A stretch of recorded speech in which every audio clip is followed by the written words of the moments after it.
Hello guys, hello, welcome. Today we're going to be carrying on Final Fantasy XIV. I was thinking about playing Cyberpunk, but the problem is the next patch comes out literally tomorrow. So I don't want to start Cyberpunk if I can't carry it on, because when I play a new game, usually if I like it, I'll go all the way to Platinum Trophy.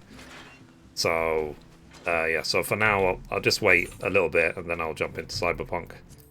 From tomorrow, we're going to be hopefully looking at the Arcasodra Beast Tribe. So I've been keeping myself busy as well with everything I'm doing online. Like I did my finance video on Saturday, I did my vlog video on Sunday, and I'm just keeping up with everything. I did a few updates for the website.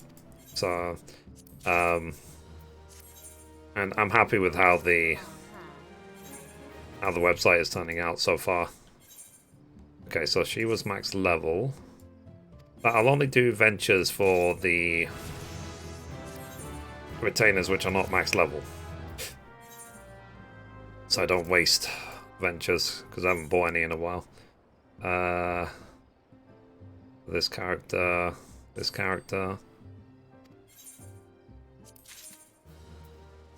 And I'm always trying to make sure that I work on keep my bag clean. Putting all the stuff in the retainers and stuff like that. And at the moment I'm leveling up Bard. As you can see, I'm about to hit 88. I maybe need to check. Let me check my channel, make sure I've actually done the 87 role quest. I think I have, but I'll just check. Yeah, I've done the 87 role quest. Okay, so I'll maybe today I'll record the 88, 89 ones. Okay, let's desynth this. Desynth this.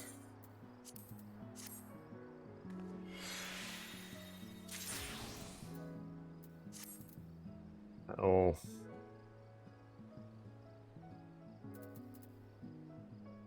Okay, let's put my stuff away. A polka, leather. And at this point now, we're literally just waiting until Thursday for the Summer Game Fest. Hopefully I'll be watching that on stream, because thankfully it's at a really reasonable hour. I think it's at like 5 or 6 p.m. UK time, which is usually during the stream, literally. So,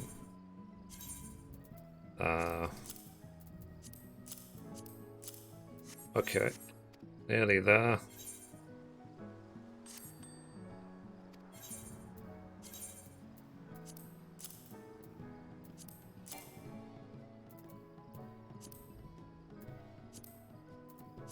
Second.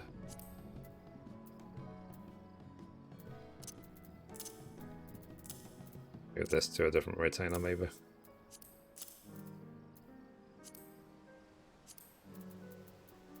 Alrighty.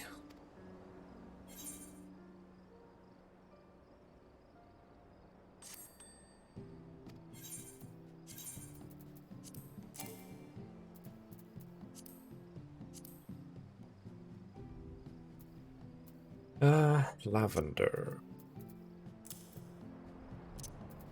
Syria.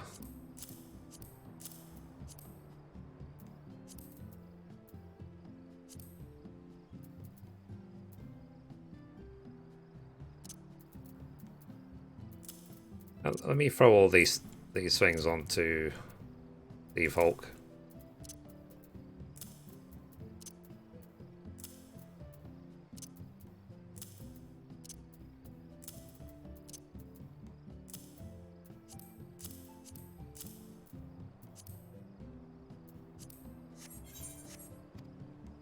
It's what I like to do at the beginning of every stream, is to just clean up my bags a little bit, so that I can spend the rest of the stream just leveling or doing what I need to do.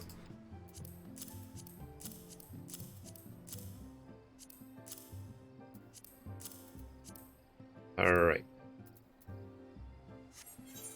I'm going to assume that this orchestral roll is worth basically 0, but I'll throw it in the FC chest just in case.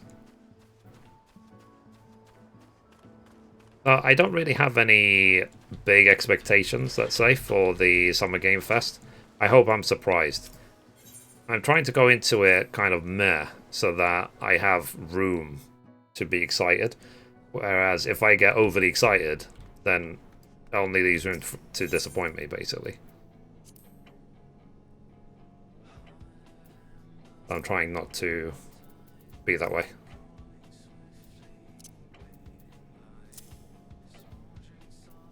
Okay.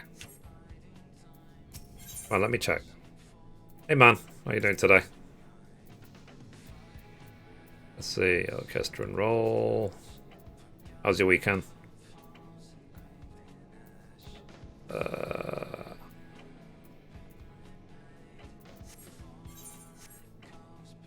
Of a meeting. Okay. Gonna quickly go to the gold saucer. Weekend was alright. Got rained out due to a tropical storm. Oh wow. Jeez. This way.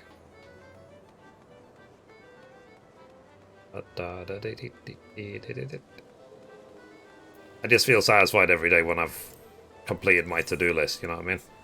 I did everything today that I needed to do.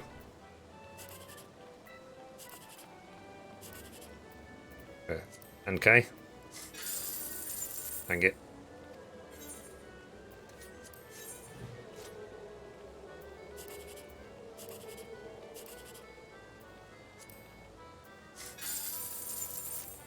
Son of a...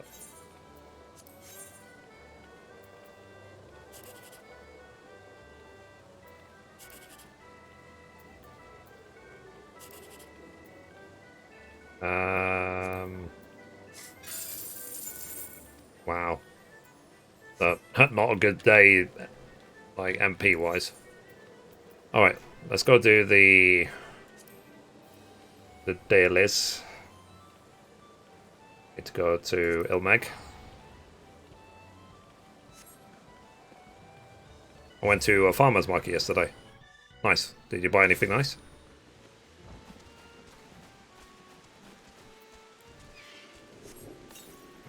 My chocobo's already there.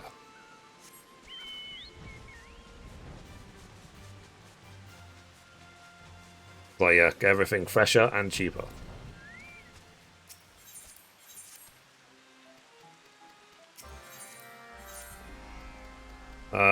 Infused honey. Ooh.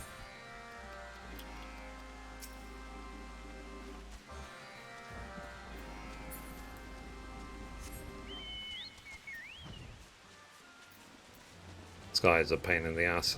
Mudman.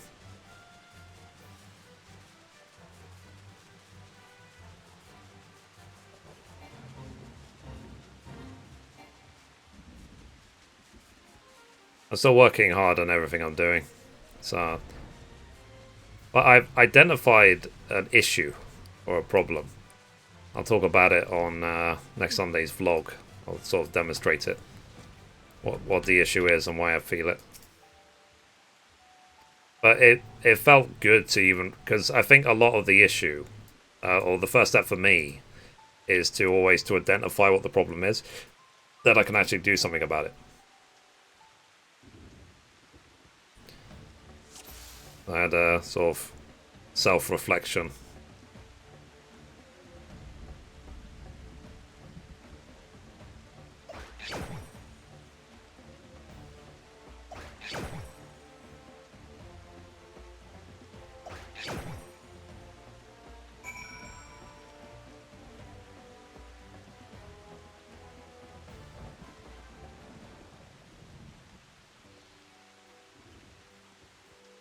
Oh, am I completely in the wrong section, aren't I? It still says state of play. My bad. Yeah, thanks for fixing that. Let me fix the stream title. Well spotted. Let's see.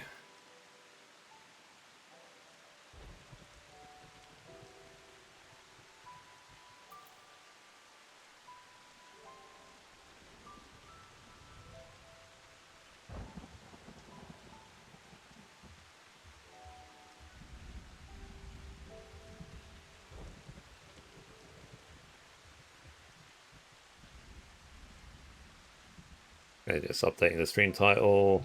Cool.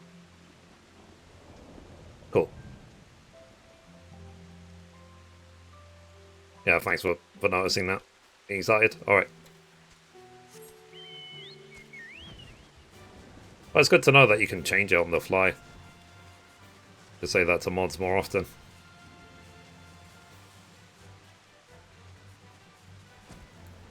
Make sure I'm in the right category.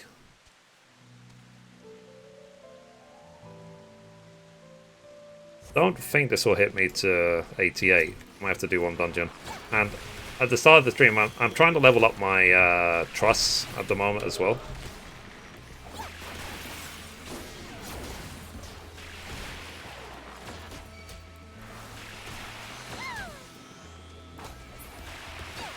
Yeah.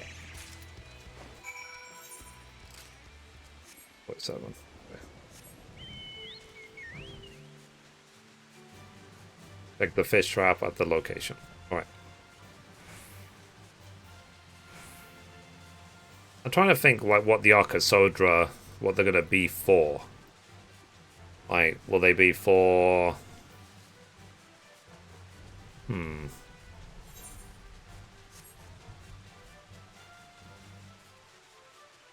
crafting or battle classes or whatever.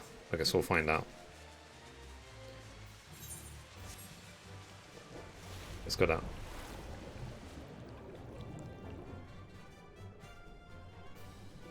Oh, there we go.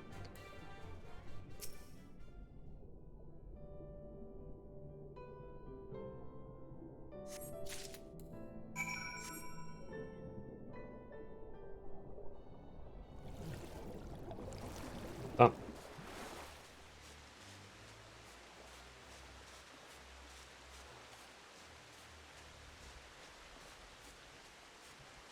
Oh, like I said, soon the next game's going to be Cyberpunk.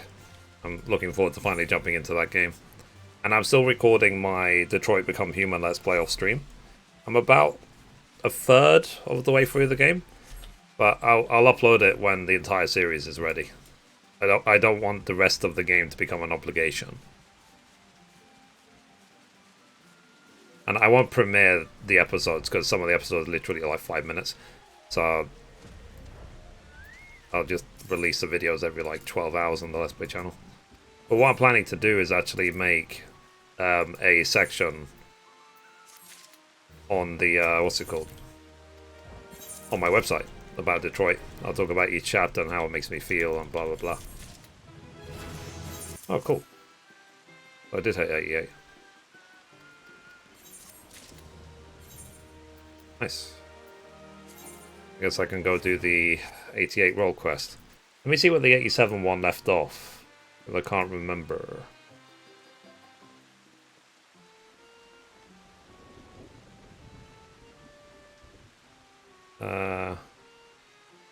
Okay, the Doman Enclave. Let's go to the Doman Enclave.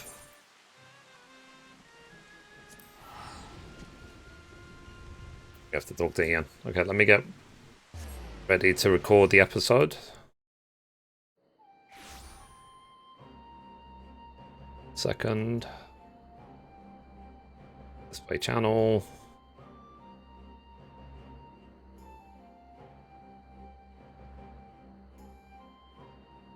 Uh, 6.1.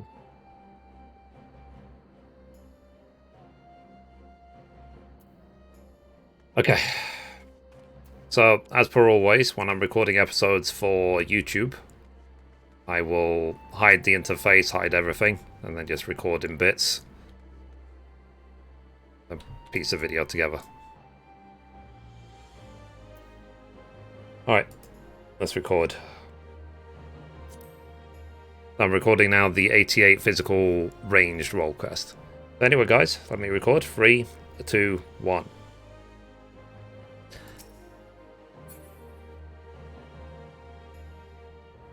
Oh, messed that up. Let me go again. So recording in 3, 2, 1.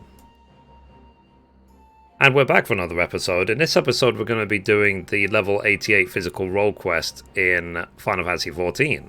And as always, hello from Mithrie, what's up? So we are here in the Doman Enclave at 6-6, and we need to talk to Yugiri. The quest is called The Devoted Daughter. Yugiri appears armed and ready to leave the Enclave, which can only mean one thing.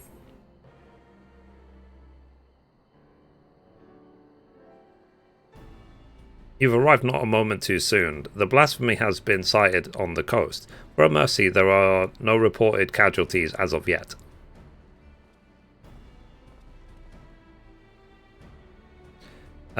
Just a woman I was hoping to see. No sooner had we cast wide our net, a Confederate messenger was at our door. If you would join us, Rasho awaits our arrival at Onokoro.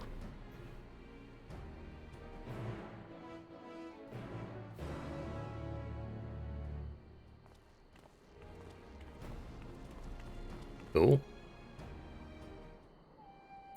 Alright, let's go to Onokoro. Okay, stop recording. Part 1. Onokoro. Teleport.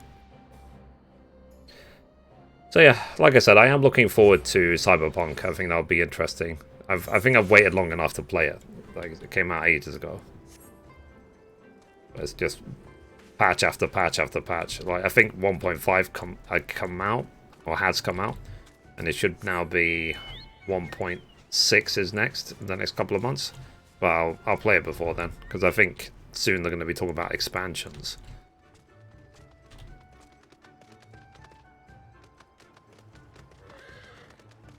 Alright, let's carry on recording. So, recording in 3, 2, 1. Okay, we made it to Onokoro. Let's talk to Rasho.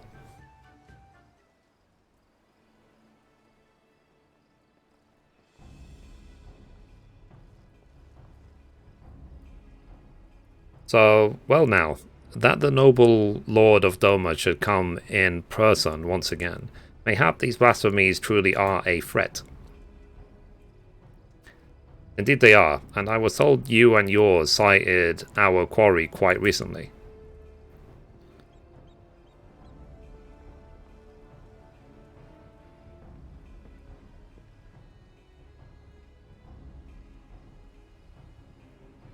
Aye, that we did, near the islands of Shoal Rock. The beast appeared to be docile by all accounts, but appearances can be deceiving. If it is as you say, then this blasphemy has eyes only to former conscripts. Then we have naught to fear. I trust those we accepted into our care are still in yours at Keikan, enjoying the finest Doman hospitality.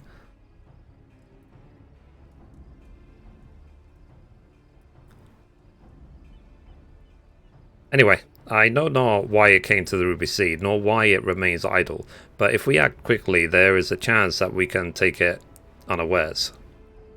I propose we divide our forces. If you're willing to go ashore, we'll take a ship and circle about the islands. The first to find it will have the honor of the kill.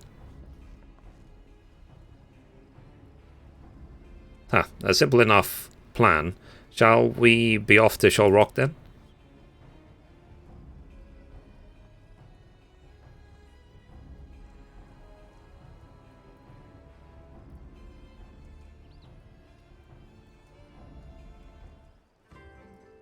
Alright, let's catch up with them at Shoal Rock.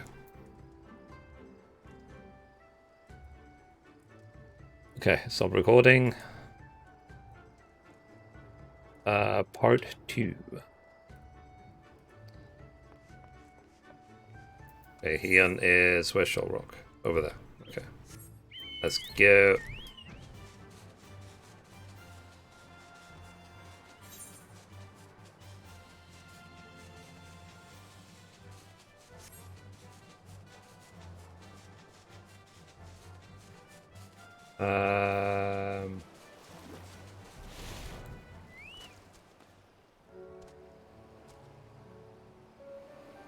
Alright.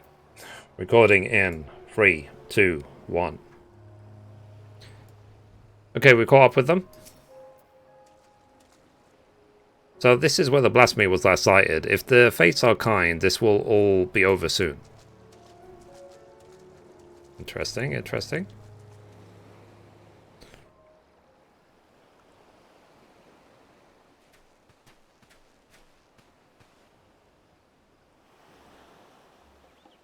There it is.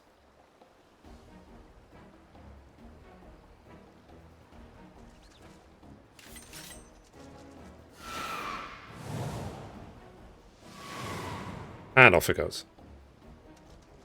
Damn it. Such speed, I doubt even my falcons could keep pace with it.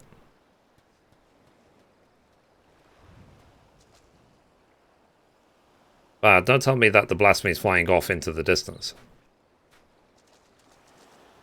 I hope the ill will it bore me in life might compel the beast to stay and fight.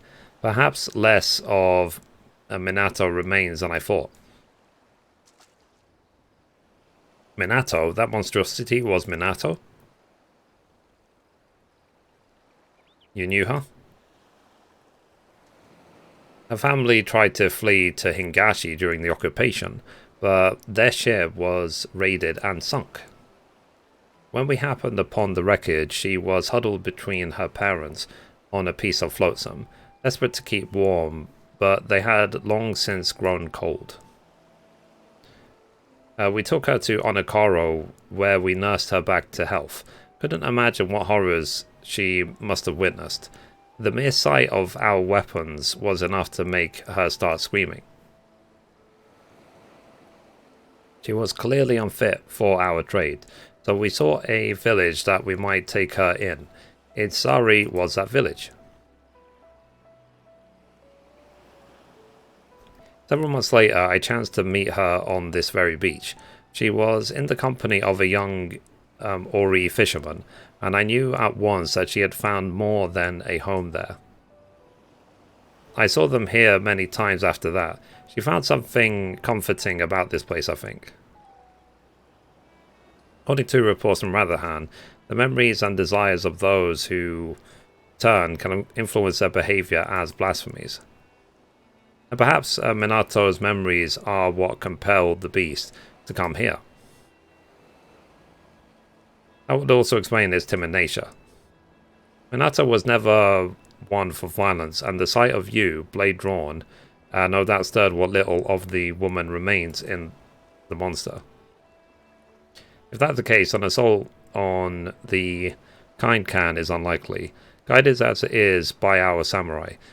But how are we to fight an enemy so quick to flee at the first sign of danger?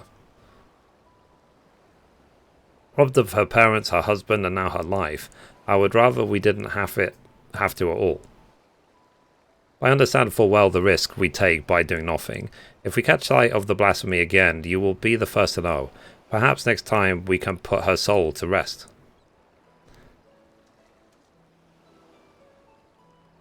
Cool.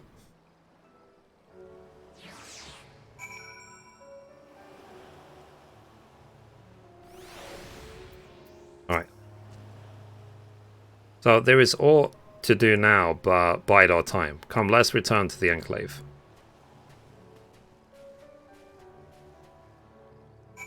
Alright, let's go.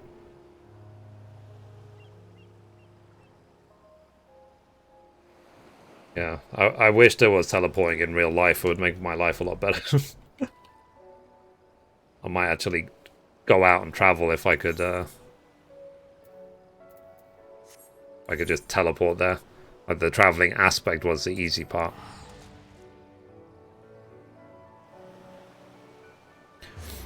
Assuming it's not like operating in like Harry Potter. That looks terrifying.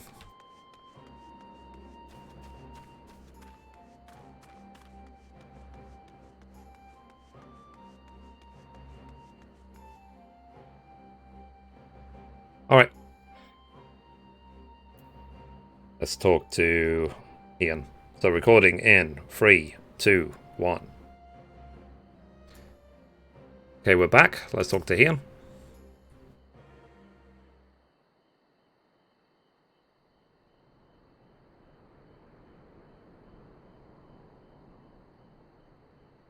Given what we have learned, it seems likely that the blasphemy will return to Shoal Rock, but that knowledge will avail us naught if we cannot prevent it from escaping again.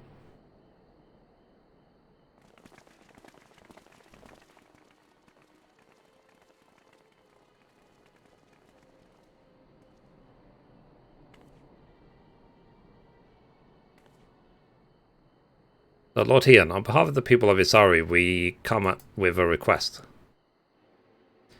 We welcome you with open arms and open hearts. What is it that you would ask of me? Those returned to us in the prisoner exchange have been granted shelter at the Kainkan.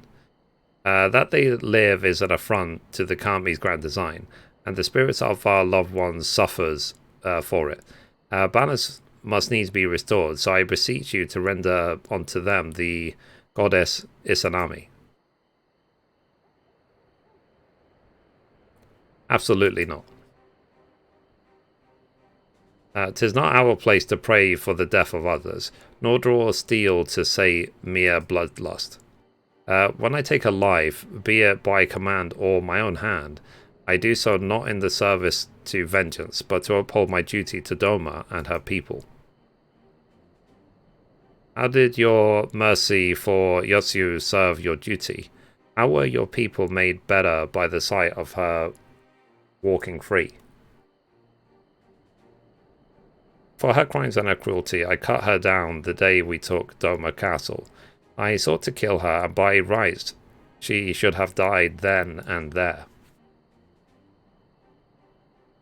But the Kami willed otherwise, and returned her to us alive and bereft of her memories. With no recollection of her deeds, it would have been Tissio who faced punishment, not Yotsuyo. This was my judgment, and for it you were denied the justice you deserved. You have every right to resent me. But you come before me and ask that I sacrifice men and women whose only crime was to suffer, to be condemned to a life of servitude. If you truly believe your cause to be sacrosanct, believe yourselves fit to bear the burden and swing the sword. Then step forward. Which is basically like, if you want to be the leader, challenge me. Sophistry and lies, they were meant to die, the spirits demand it. Are these the words of the dead, or the living who yet mourn?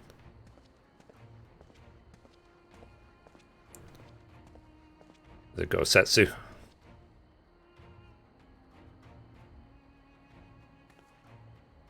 Haven't seen him for a while. So, word of the Isari priestess and her gifts have spread far and wide, and I thought to see the truth of it myself. By coincidence, I crossed paths with a traveller hailing from the selfsame village, who had a mind to return as well, but, alas, could not. And so he bid me deliver a missive in his stead.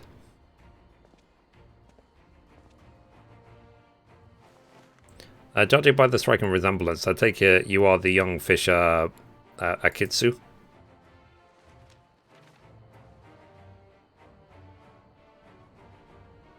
This is a letter from my father. He was severely wounded in battle, but expects to make a full recovery. He's alive, but that would mean...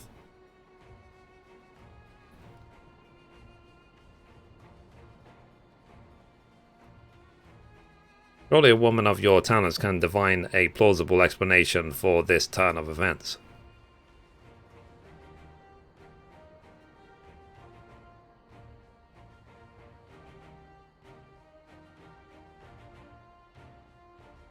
You shall pay for this contumely. Contumely? My daughter will make certain of that. I don't know what that word means.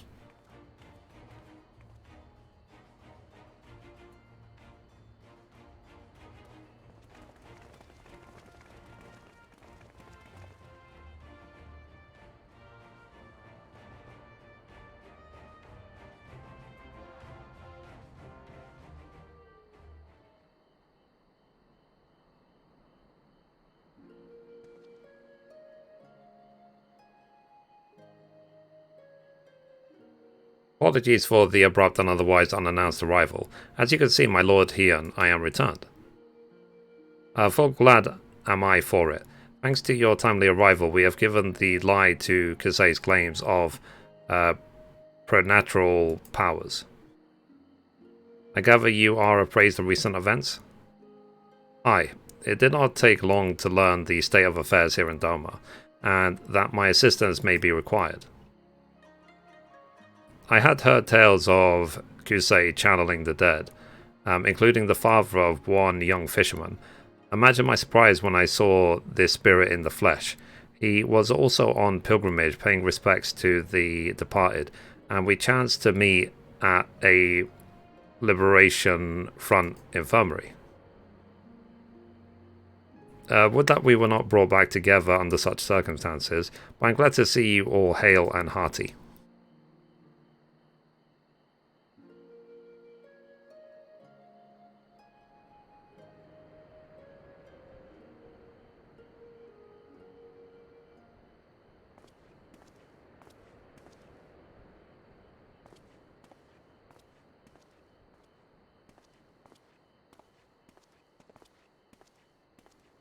Let's see what the kid wants.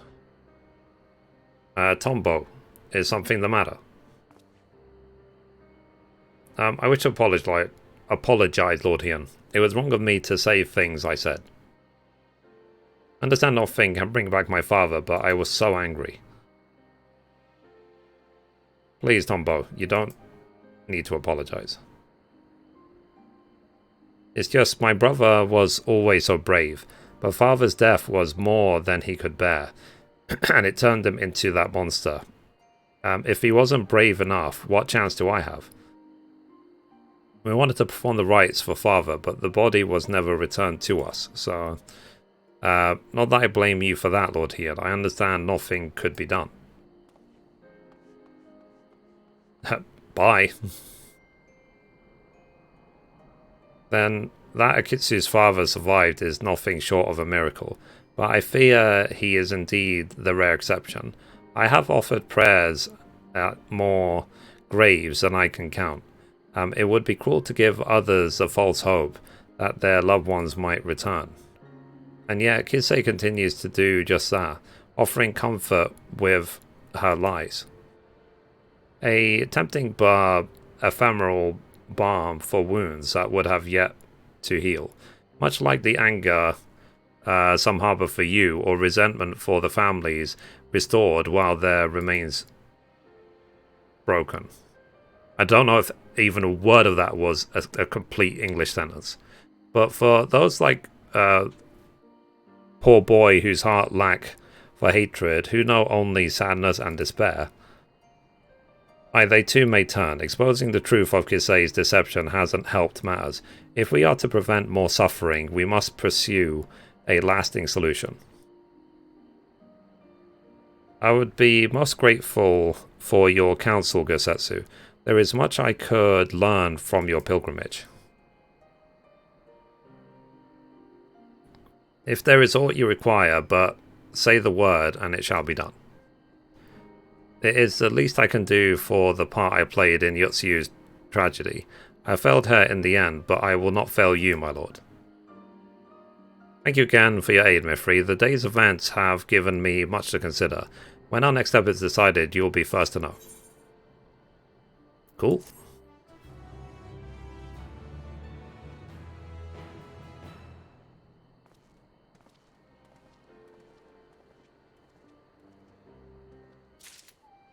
Alright, so that's the 88 quest done, and we'll come back at level 89.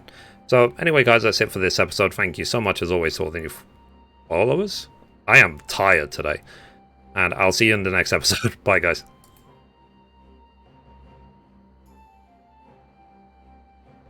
Yeah, I am delirious. I think I need to drink more water and like maybe get up and stretch.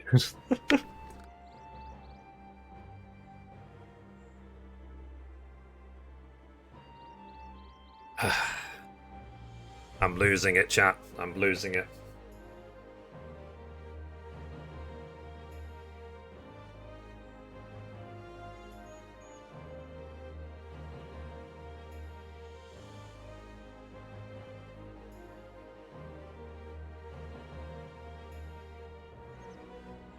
Let me quickly put the AC on.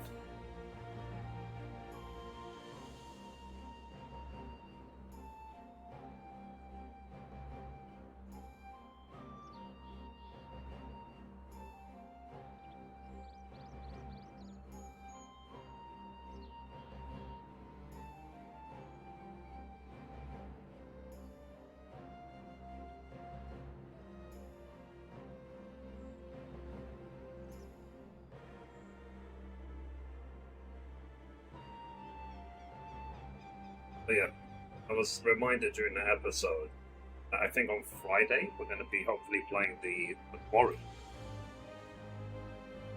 So we'll see what the Quarry is like when it comes out. Anyway, let me quickly edit that video, put it together. Not every episode is a recorded masterpiece, but so be it. It will be episode 1669. I'm sure people will forgive if I slip up once or twice. Yeah,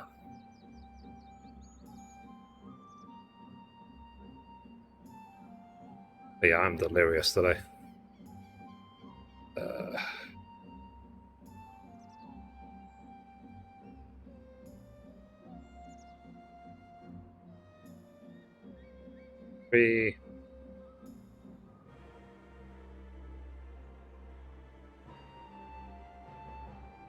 Okay, produce. Or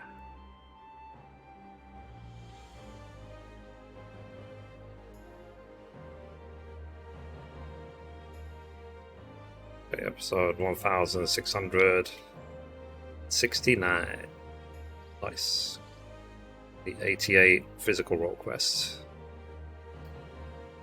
Start. Alright. When it's encoded, I might do a fate or two.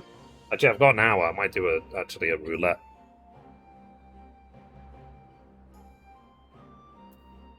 Just finished encoding.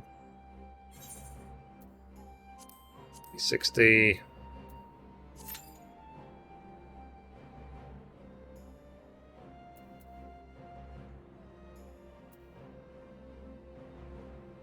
Just waiting for encoding. Is pretty much done. It's done. Let me check if it encoded properly. Yeah, it did. Cool. What's that? So I guess I probably should delay Cyberpunk even further then. Maybe after the Quarry. I'll jump into Cyberpunk.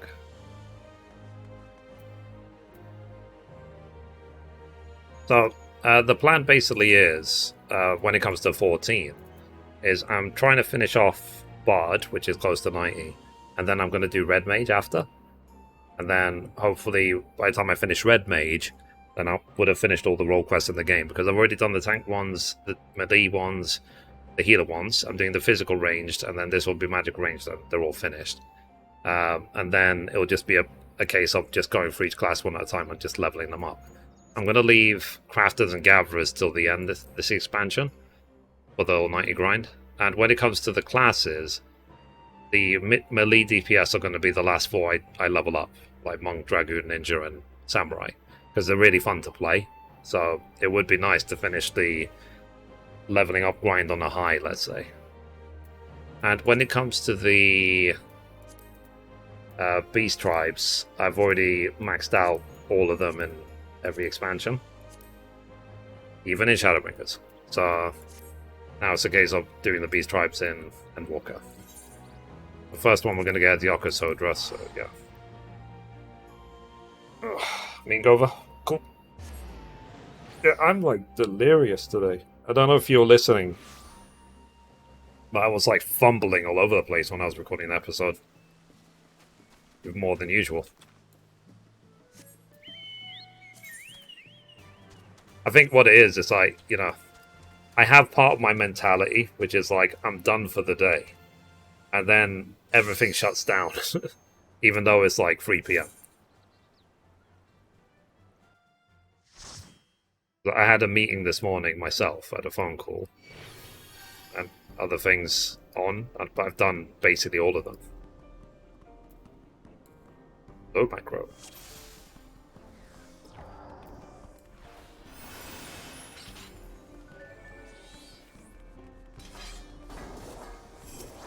The original and the Porky.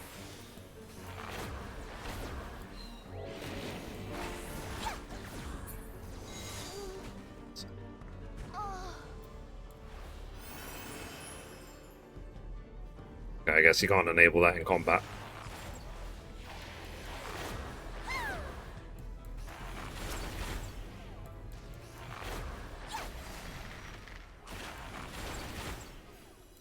It's a tired Monday for sure. Yeah.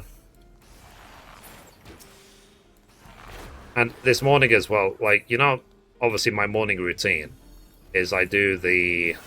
Well, part of my morning routine is I do the gaming news, right? This morning, I went through, like, 10 pages of articles. I read 100 articles. I literally couldn't find anything to talk about, even after reading 100 articles. So, that's why the gaming news today was like, oh, I saw this random video on YouTube, or, like, there's a Game Fest on Thursday, which we already know, and I've seen it for a long time.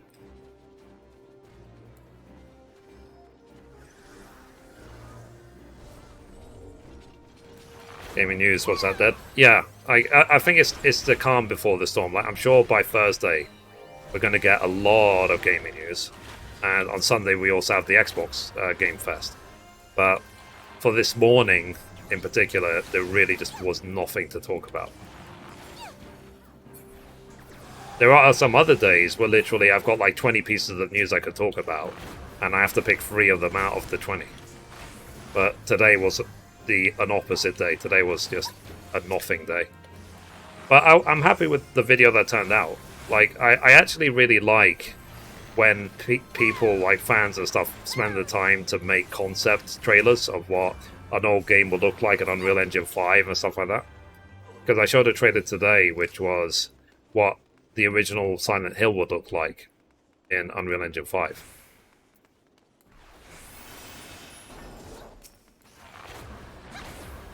I thought it looked really good. Haven't been on YouTube yet. Fair enough. It's like I said, it's just part of my morning routine. Oh, and Jeff Keighley, he sent out like a press kit for, what's it called, for Thursday. And I signed up so I could get the Twitch drops enabled. It shouldn't be a secret if so many people are going to be involved. I didn't have to sign an NDA or anything.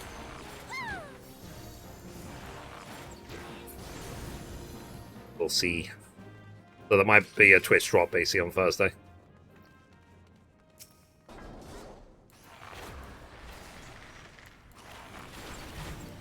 And at least, like I said, at least it's at a reasonable hour.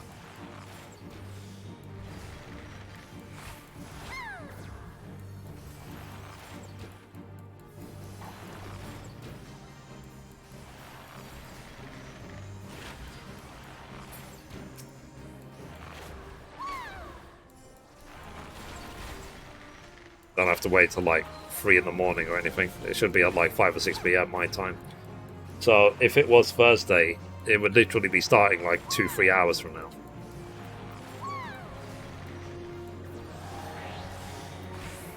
And he released as well a hype trailer for Thursday. Look really interesting.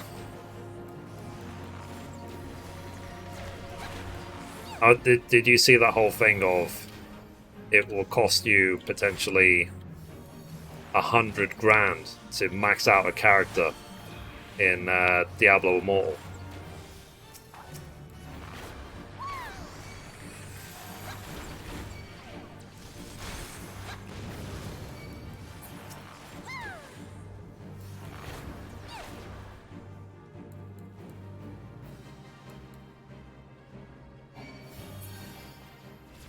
Fair enough.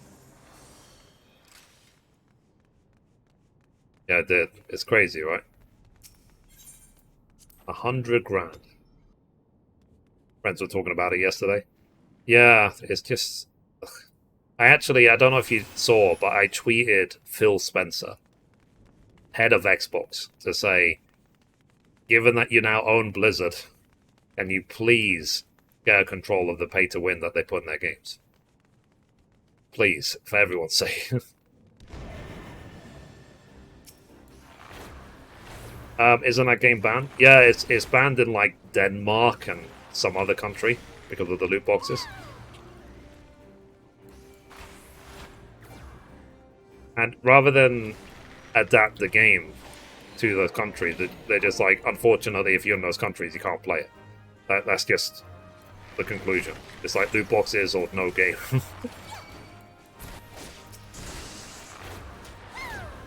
I think it will take a figure like, what's his name, Phil Spencer, to step in to basically, for it to stop happening.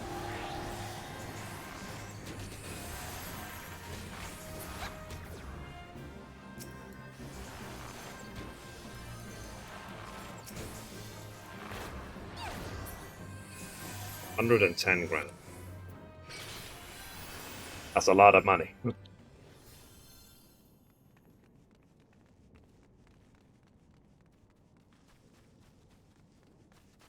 Like hell, if I had $2,000 in the bank, I would be happy. 2. And that's if I had $2,000 on me, like, personally. I would not spend that much on a game. On any game. Even if, like, for example, if Square Enix came out and said, okay, we're going to be giving Final Fantasy VII Remake Part 2 the Uber Duper Whooper Special Edition. It costs $5,000, but you will get, like, Tifa Sport Bra in it. I won't pay that money. I will not buy it. And that might sound outrageous. However, remember, Square Enix are selling a flippin' statue for $12,000.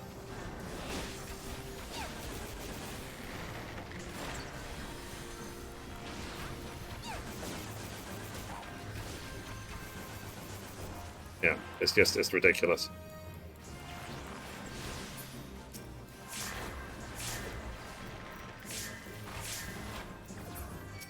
Like, I've already said that, I've already got like a pile of collector editions in the back of my room. I won't buy anymore. Like, if a developer sent me a collector's edition, I won't say no. But I will not buy one. I'm done with collector editions. And I'm dead. I wonder if we're maybe overpulling.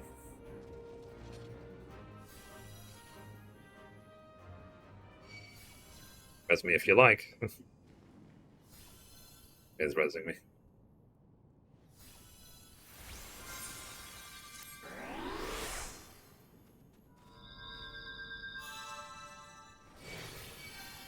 But it's something I was talking to Mum about yesterday. When I finish this dungeon, I want to show you, and I'm going to put it in the vlog as well, my thoughts, like what's been bothering me the last few weeks, basically.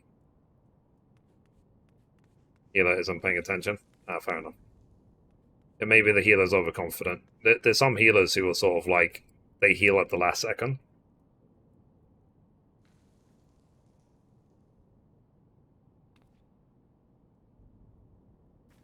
I don't like that. Like, when I play healer, I get worried if the tank goes below 50%. But there are some healers who literally wait until the last second to heal.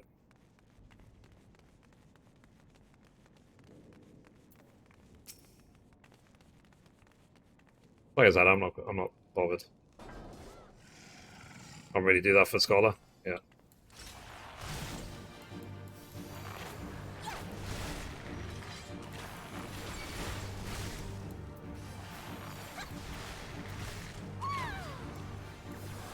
But I remember back in 2.0 launch when we would have to do this dungeon 7 or 8 times a week to cap out the tomes. crazy.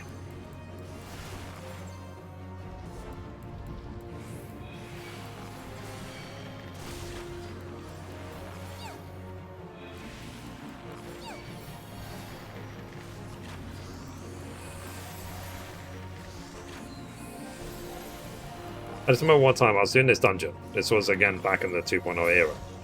There was a scholar in the group, and one of the people I think was poisoned. So I said, "Can you please get rid of the poison on the person who has it?" And the scholar was 100% convinced that scholars don't have any type of thing like Asuna. And it's like, yeah, you do. It's called leeches.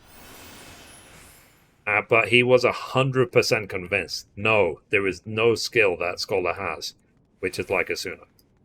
And the rest of the group was like,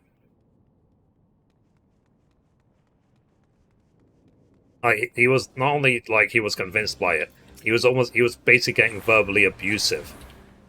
He was like, no, scholars definitely don't have any type of Asuna skill. What the hell are you talking about? How dare you even insinuate it?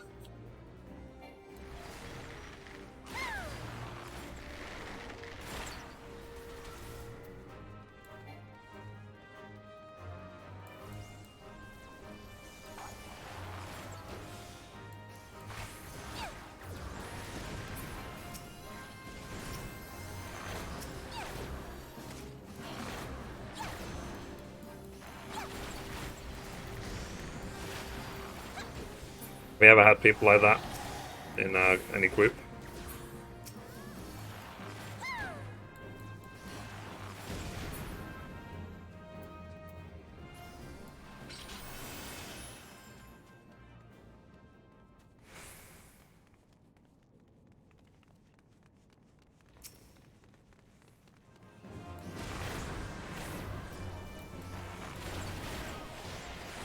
Now, something I hope they announce on Sunday during the Xbox announcement is that World of Warcraft will be on Game Pass, because everyone's been asking for it. So that would be a good thing. Like, if they put World of Warcraft on Game Pass, I might actually play it again.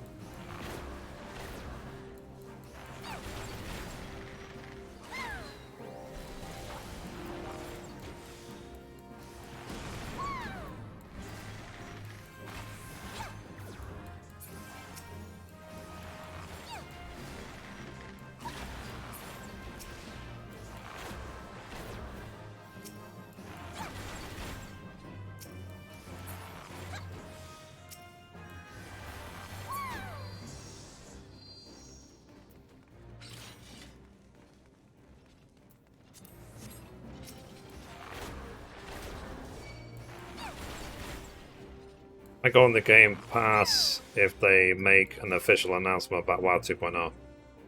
Yeah, I don't think they ever will, though. Or if they do, it'll be like 10 years from now. And the original WoW players have died of old age.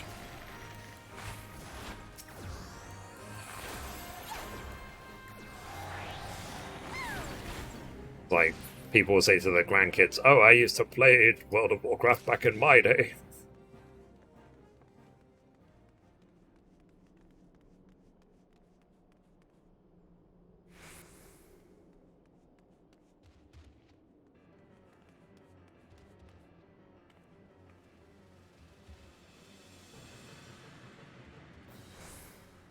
Even says WoW players, yeah.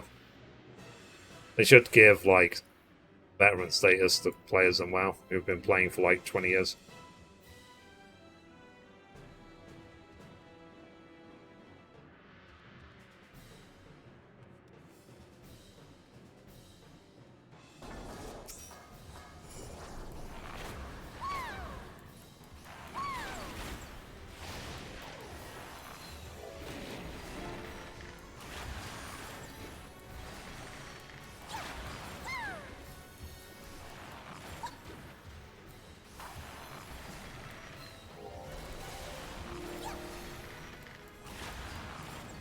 But I'm from the old era of MMOs.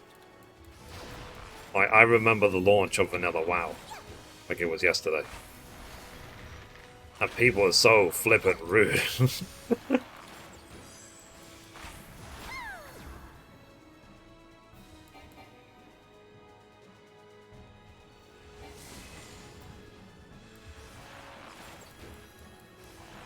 Because I remember a friend of mine. She came over, like she's veteran 100% WoW player, 100%, and she came over to WoW during I think Heavensward, and she didn't understand basically the difference in, let's say, culture or etiquette between the games. So she was going around Idleshire shouting in general chat, swearing, and all this other stuff. And I was trying to explain to her that it's really, really, really frowned upon in 14 to act this way. So, like, it will probably get you reported. Could you imagine walking around any town, Idleshire, Gridania, any town, and just like spamming or you know, shouting like hate or curse words or whatever? It's not. I said it's just not the culture of this game. It never has been, and it never will be. But in World of Warcraft, you go into flipping general chat in like Orgrimmar, and people were spamming like the word anal and then every single item in the game. Anal Thunder Fury, Blessed Windseeker, Anal Dagger. So like it was, or on some servers, it was literally just spam with Chuck Norris jokes, and it would go on for hours and hours and hours.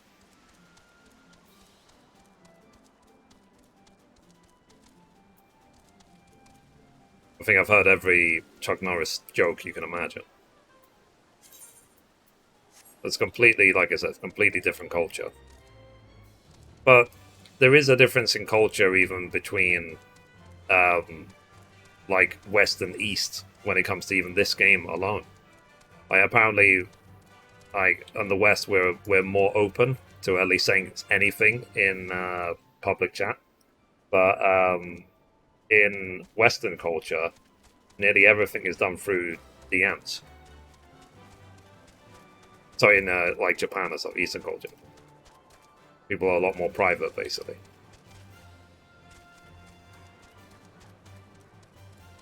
That's according to Foxconn, anyway.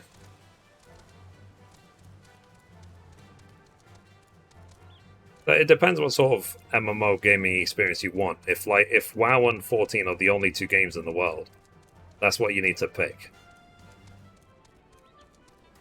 When it comes to the story, like this game is much better at storytelling than World of Warcraft, but I think the story of World of Warcraft is better than the 14 story.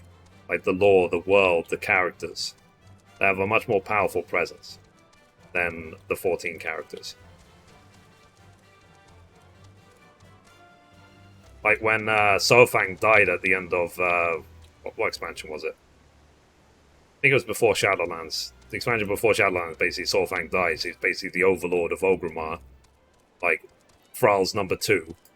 I cried. There's no point in 14 that has affected me emotionally like that. There's no part of it that even came close to that.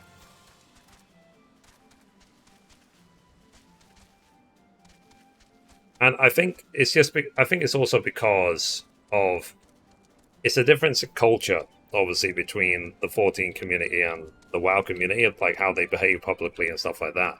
But what can happen in the 14 community, which you do not see a WoW at all, at least from my experience, is the sort of goody two shoes false positivity crap, where basically if you say anything which is considered even slightly controversial or even slightly negative, then people ostracize you, or they try to.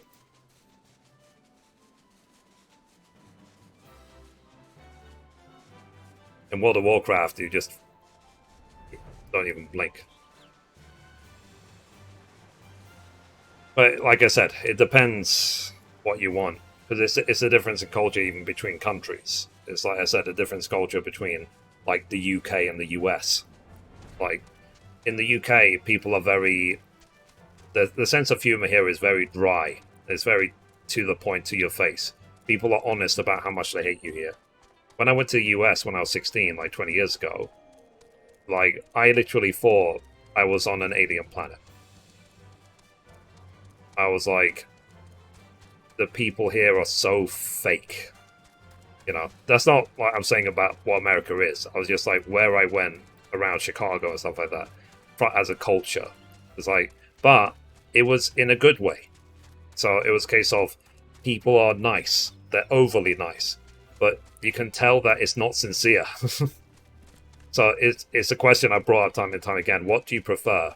Honest hatred or insincere niceness?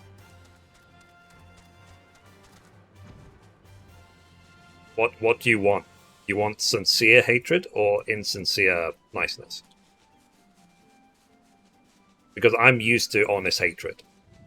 And in fact, like, when people have spoken about even me, like, they see me as super rude or arrogant or stubborn or whatever, I said, no. I'm exactly, and I am typical British. I am nothing. Like, even there's a lot of more people in the UK who are way more sarcastic than I am. I am like, ugh, I am very low on the scale. So it's just a difference in culture.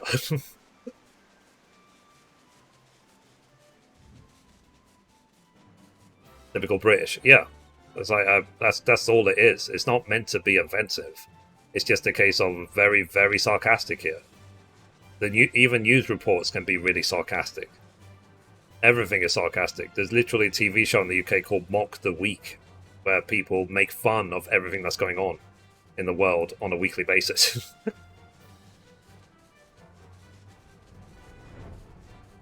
And I have never apologized to people online, ever. And I never will. Whether it's because I'm British or whatever, because people have said, I want an apology for this or this that you said or what you did. I was like, well, fuck off. There's your apology. I'm not going to apologize to random text on my screen.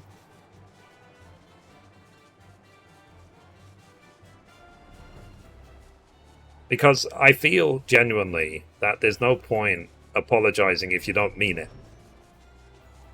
I am not into the insincere niceness. I am not into that.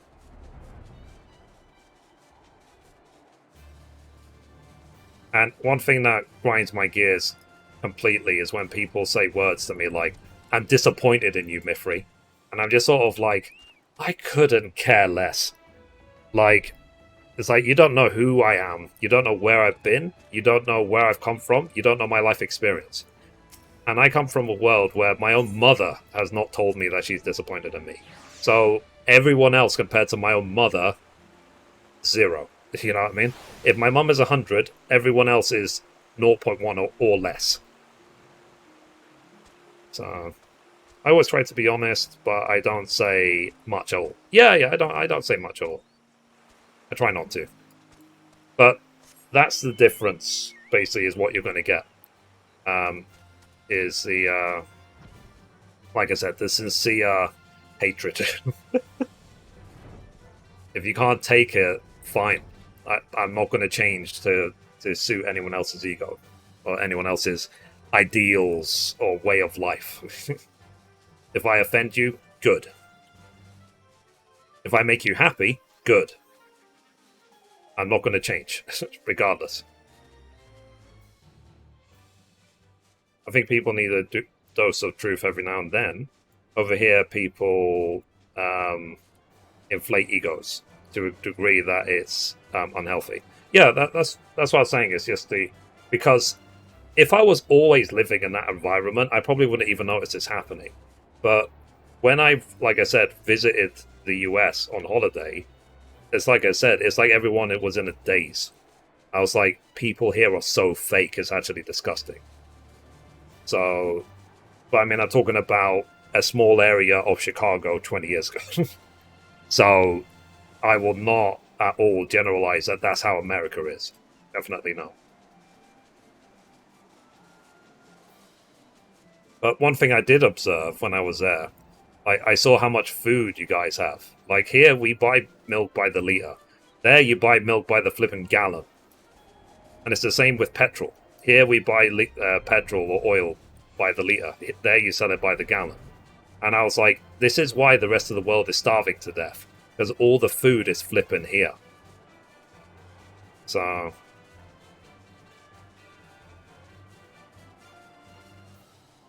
because we went into KFC, and usually in the UK, like KFC, okay? Great chicken, been eating it for decades. You get the bargain bucket. In the UK, one piece is like a wing or a leg or whatever. When we went to the KFC in near outside of Chicago, we went in, we ordered the bargain bucket. They gave us like 10 chickens, 10 little chickens, like whole chickens. And we were like, what the hell are we supposed to do with all this food? And it was like half the price. So we got like 3 times the food for half the money that we would have spent for like a leg in the UK.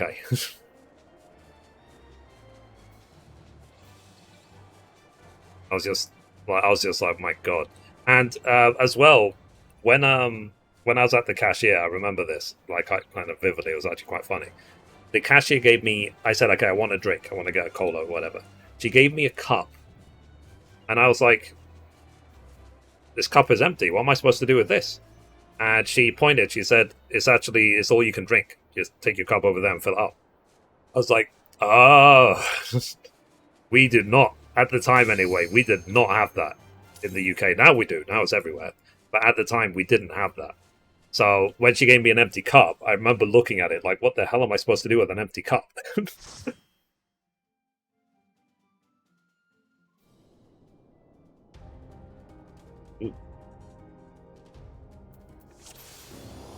Oh my God.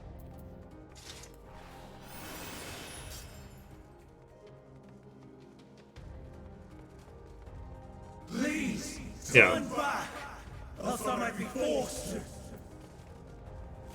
God, I think I've did this dungeon once when it first came out. I don't think I've done it since.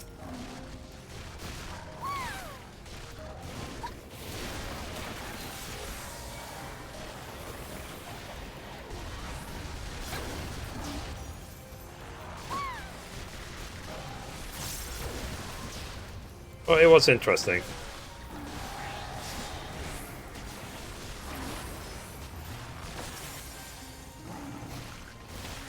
Just part of the life journey, isn't it?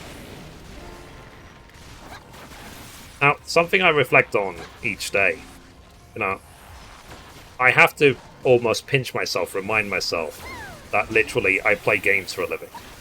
This is what I do full time. I have to work a hell of a lot harder than when I did 9 to 5, but at least there's some things I can fix in my life which I didn't even notice when I was working. Because when I was working as, for example, a developer, by the end of the day, I would be so tired that I wouldn't have energy to even think about anything. I would be like, okay, finally got home after a long day's work, let me just eat and go to bed or whatever. And then wake up, do it again the next day. Obviously now we live in a different world because, you know, working from home is more adopted because of the pandemic. But generally, I just didn't have time to do anything. And it's something that almost terrifies me because it makes me feel like I could have wasted my entire life on a routine like that and not lived. And then been like 80 years old, like, yes, I made it. I finished my career, I retired, I whatever. And then realize that I wasted my entire life.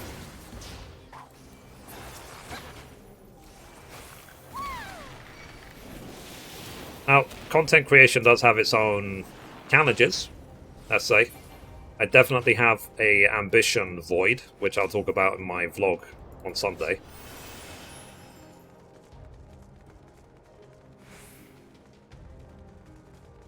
But, yeah. But the positives in my case, at least I'm now debt-free. and then on a Monday morning I don't have to dread about commuting and going to work, or any day. Like, every day is the same to me. Most of the time I don't even know what day of the week it even is. Which I think that's actually a good thing. You know you're having fun if you don't know what day of the week it is. Whereas, when I was working 9 to 5, I knew exactly what day of the week it was.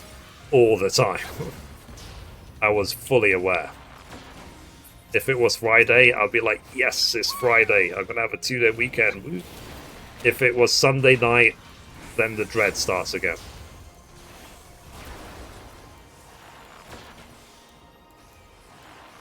And that's what it was. It was literally just dread.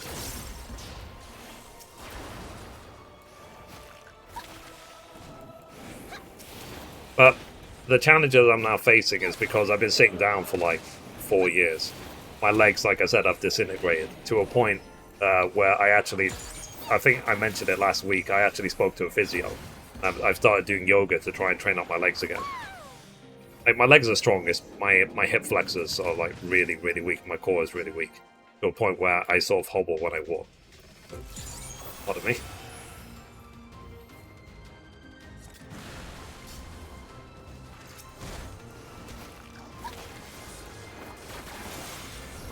And if I had known that ahead of time, I never would have allowed it to happen.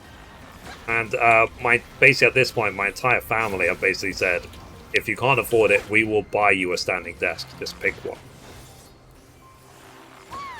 So I have picked one. It's just a case of when do I order it.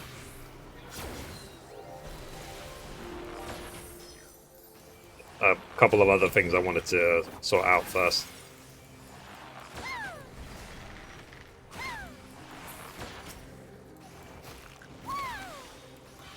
I think part of the issue, you know, I was saying about an ambition void, is if I say it in the shorthand version, the things I want, okay, I don't need anything. I have everything I need. What I need is like food and a roof over my head and so on. That is fine. That's all done. What I want a standing desk. I want an ergonomic keyboard. Maybe I want a Stream Deck. I don't even think I need it. And a new mic and a new camera, stuff like that. But I don't need it. I don't even want it. It's kind of like really low down on the list. But then that's it. So if we say, for example, that's the current shopping list, is these small things right here. Then the next thing on the shopping list after that is a house. But the problem is, the house is like there on the list. And there's like nothing in between. So, and that's what I mean by a void, basically. Ambition void.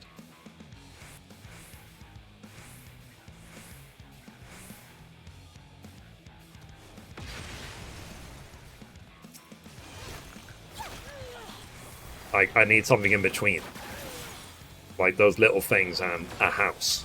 Like, what do I fill that blank space with?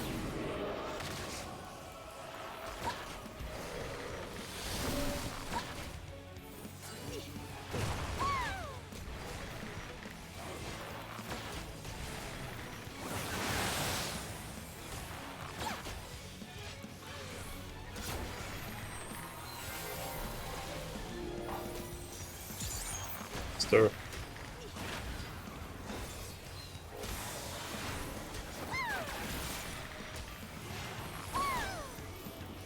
I'm kind of almost stuck. But what I'll fill that thing with.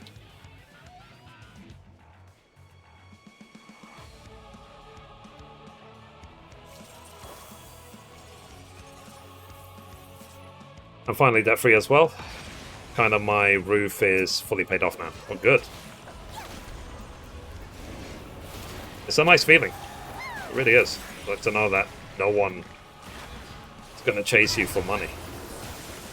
You don't owe anyone money. Oh, GG on that.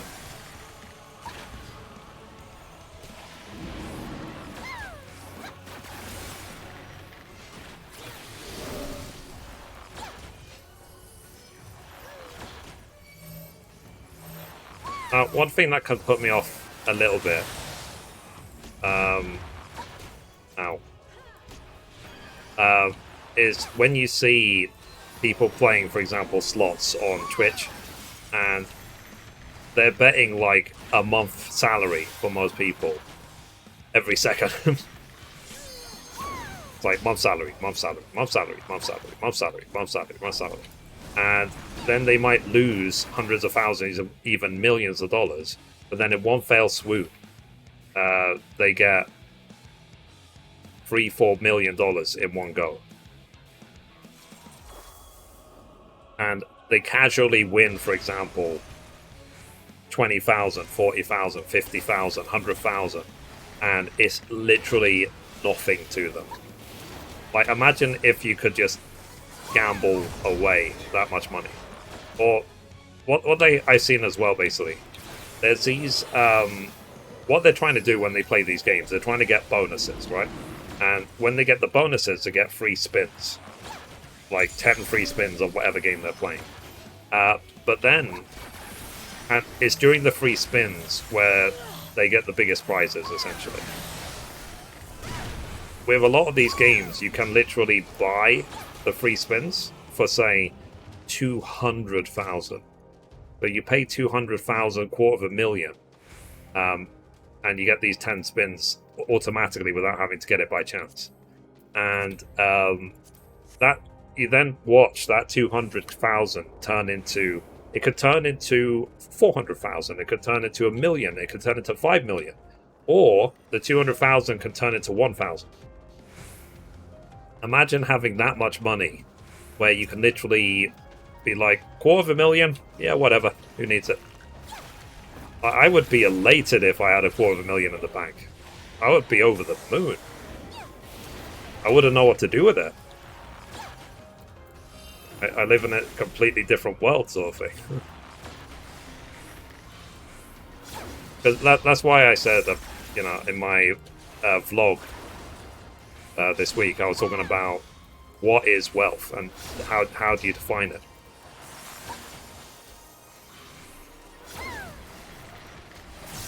Like, how much money would you have to have where 200 grand means nothing to you? And if 200 grand means nothing to you, then how many people could you flip and help and feed for that much money? If you gave it to charity. If you don't need $250,000. It's all yeah, whatever, take it. Don't need it.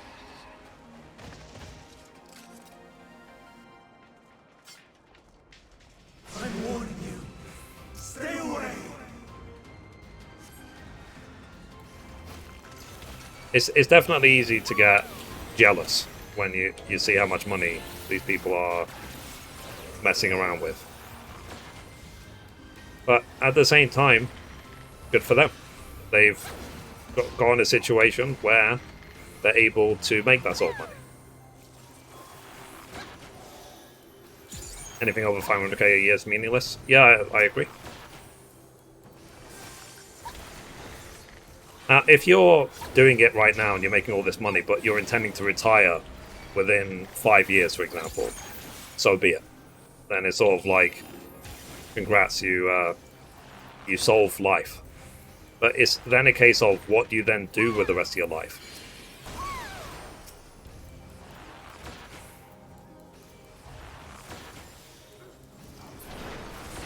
How do you not get incredibly bored? It's like, for example, take Mr. Beast. Okay, he does not need money. He could retire now. He's like 24, 25, and he's a multi-millionaire, and he's got his channel, and it's going to generate money forever. But instead, what he's doing with his money is he's doing these really big and extravagant videos, and then he's also helping feed people, or he's building wells, like water wells in Africa, stuff like that. That's what he's using his time for. Cleaning up the ocean. So it gives him a purpose to what he's doing. So it's definitely important to have a purpose. So, and for example, as much as I would love to help people as well and feed people, or, you know, help the homeless have a home or whatever, like, you know, I can't base my work, because a lot of content creation is chance, it's luck. I don't think there's any big streamer who's ever said anything like it was skill. It was luck. It was always luck. Right place, right time. Maybe you're born with a voice that people love. Maybe you're incredibly good looking, or whatever. Maybe you have massive content creator friends who boosted you up. But it's always luck. I did see a video recently from Ludwig where he said that, no, actually part of it is a little bit of skill. But he made a video, which was okay video. It wasn't amazing. It was decent. And then he got a shout out from Mithrie. And then the video and that secret channel he made blew up. And I was sort of like, yeah, but you got carried. It's like, that there's no skill to getting carried.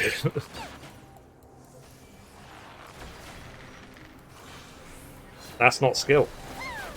That's luck.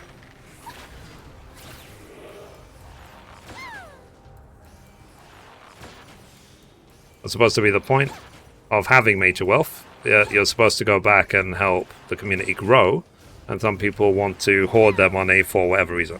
Yeah.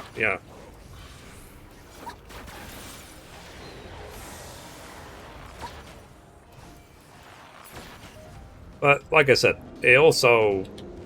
That's why I think a lot about my wants versus needs. Like, I know my life is incredibly easy. That's why, like you saw on my stream, I got rid of the sub count. I got rid of everything. I don't ask people to sub. I don't ask people to tip. I don't ask for anything. People can if they want to, sure, and I do appreciate it. But it will not be on my stream again, and it won't be anytime in the future either. Like, I won't put a donation goal, or I need... Like, there's some people literally like, I need 300 subscribers a day on Twitch. I was like, that's ridiculous, no?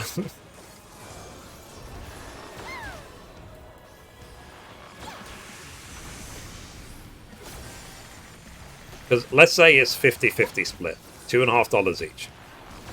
What's 300 times 2.5?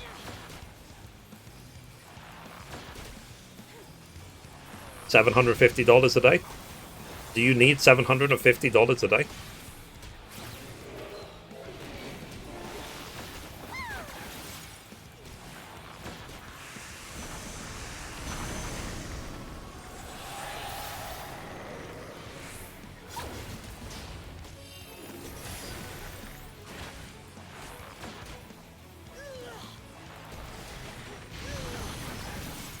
Kinda. Oh, fair enough.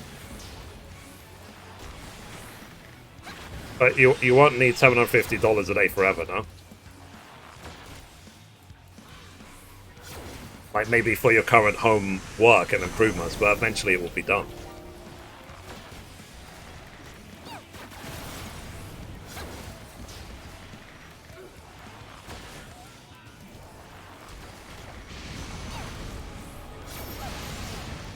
Oh.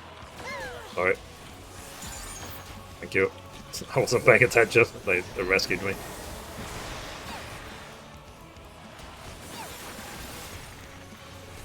Okay, I guess that's why they added the rescue feature in, isn't it?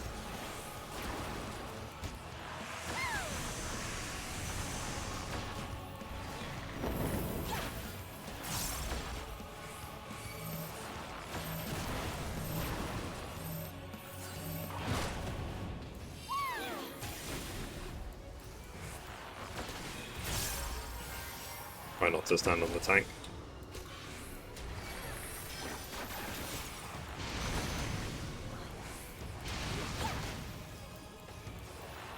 I just need another 50k to invest in the house, and I'll be done. Yeah. But that's a want, right? That's not a need. You have a house, at least.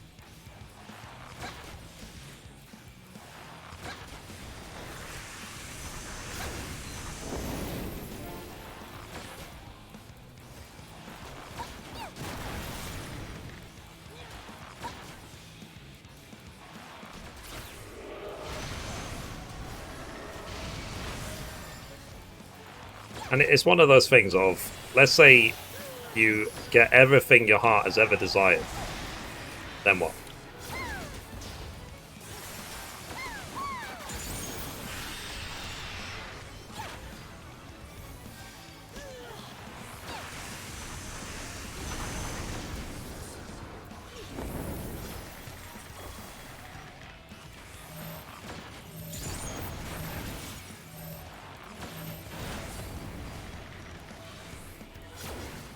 And I go out and help others, yeah.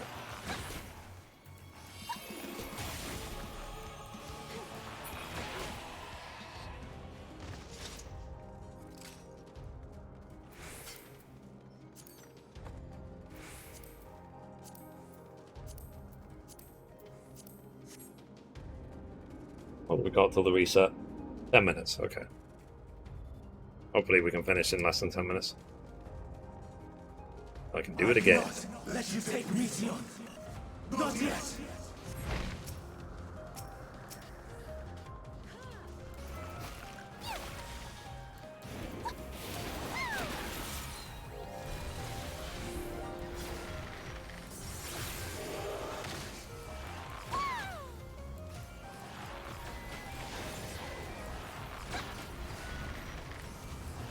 Yeah, but it's one thing I've said, is that because I'm full-time at home, I have time to think about this stuff. And a lot of the questions are definitely ambiguous. Like, for example, you know, it's because the main question that it compares to is what's the purpose of life? Or what is the purpose of your life? People might live their entire life and not even know. Or might not even have a purpose. That is, well, a purpose that is defined anyway. Or it might be so complicated that it can't be summarized.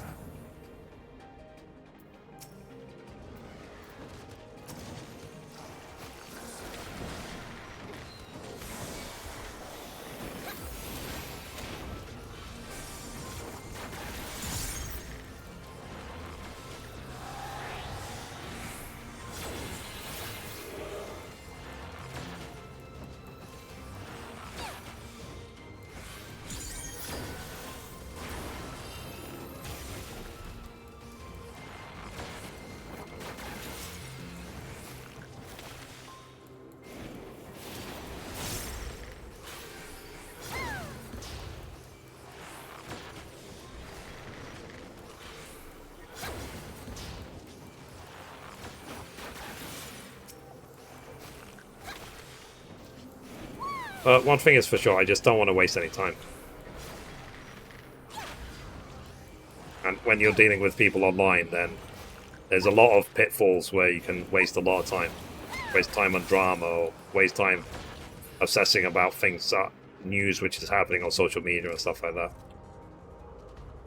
I didn't stream the Amber Heard and Johnny Depp case. I was curious about it, but I didn't stream it. And I didn't even really talk that much about it, not really.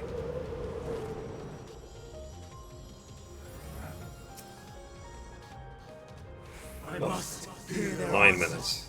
before they're expunged from existence.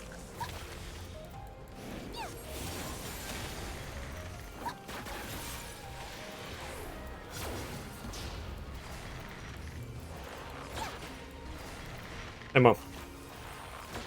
Morning.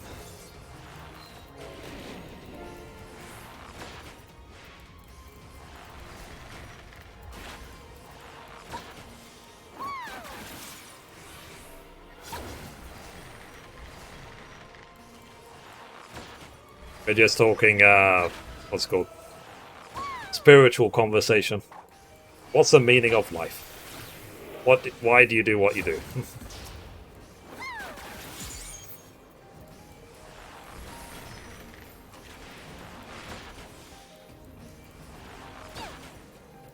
But I was recording the AEA physical role quest video, and I was flippin' delirious. Like, I couldn't read anything, and I finished the video off like I was finishing off the gaming news rather than finishing off a 14 video. I was like, sorry. I'm delirious today. think I'm more awake now, but yeah, I was delirious earlier. I don't know. I feel okay, but I thought maybe I was dehydrated, so I had a swig of water, but I put my AC on as well.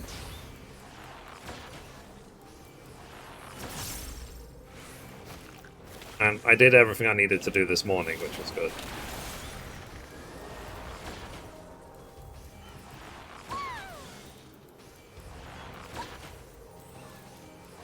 It's on Monday. I don't think it was because of Monday. It's just my mood of the day.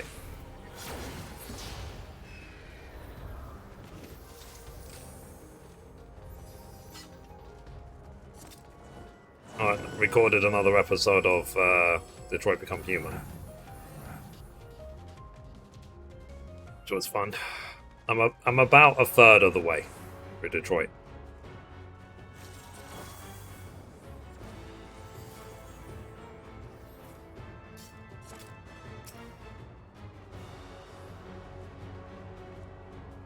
We have 6 minutes. I will have the time and tranquility I require. Gust and gale, gather to me. We pay attention because I don't want to fail this. I don't think there's time. Ancient brand, unleash your power.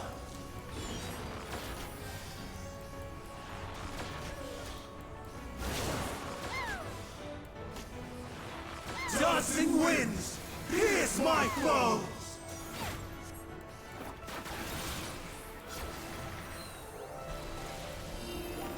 Stars on high, fall as rain!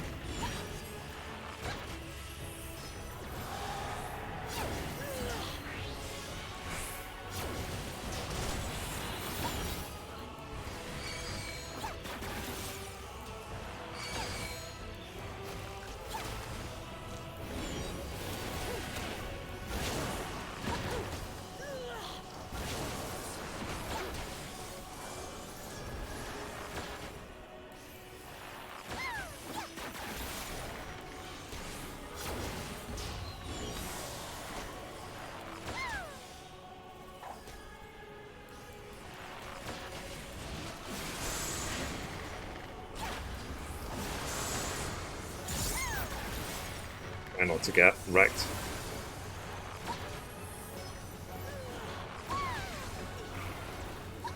Good stuff.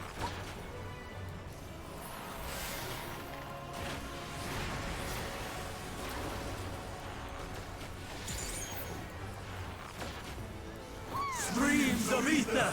But, Mum, yeah, after this, do you want to do the roulettes?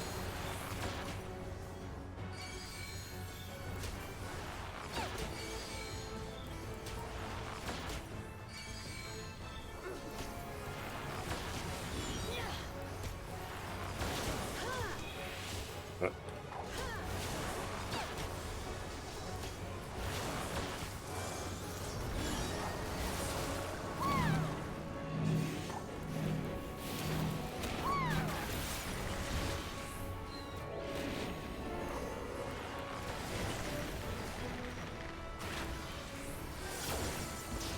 3 minutes. Hope we finish on time. Dancing winds, pierce my foes!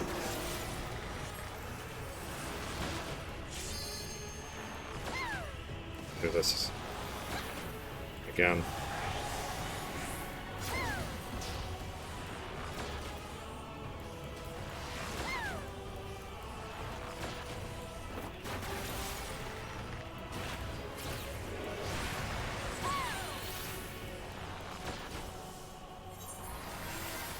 Good.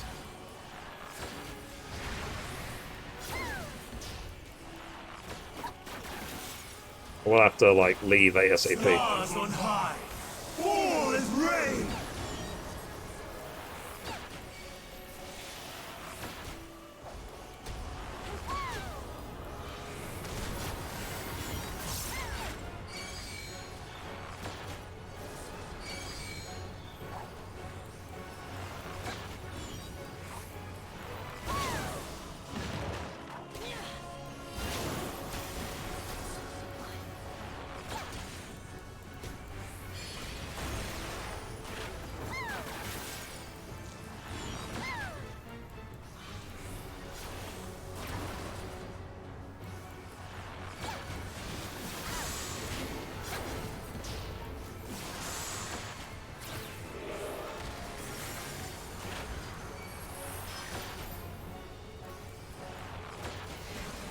even when transformed. But I am not finished yet.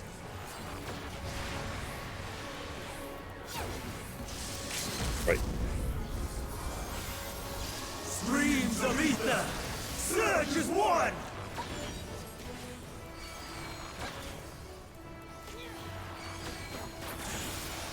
GG.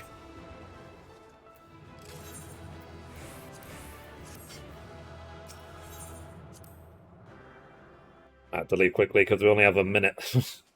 Perfect.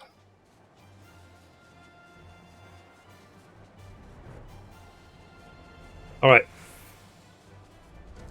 I'm going at the moment, 64. Cool.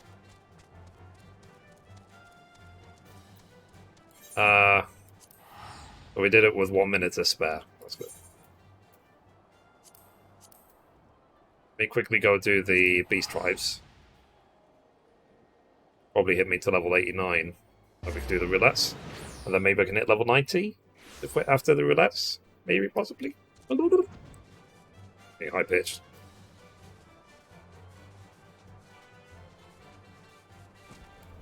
There you go. Reset happen.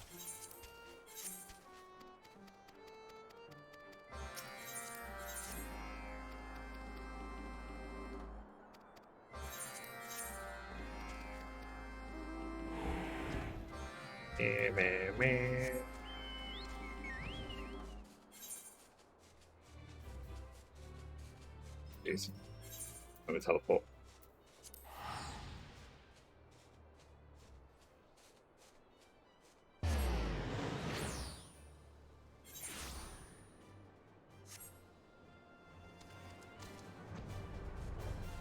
Taking up water. Yeah, I'll probably just drink more water.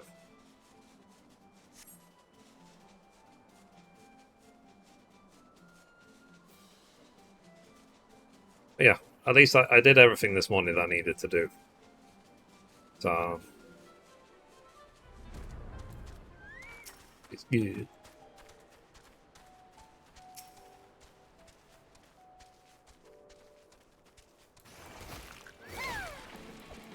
There's only way to avoid this fight.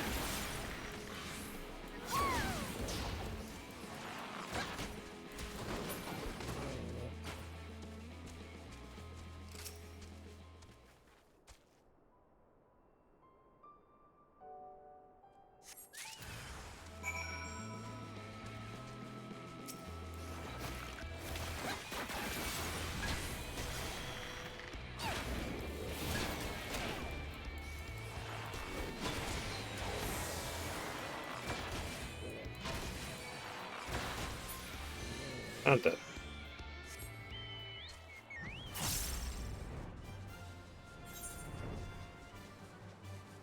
Okay, Orcsy Swine. Defeat a mob here.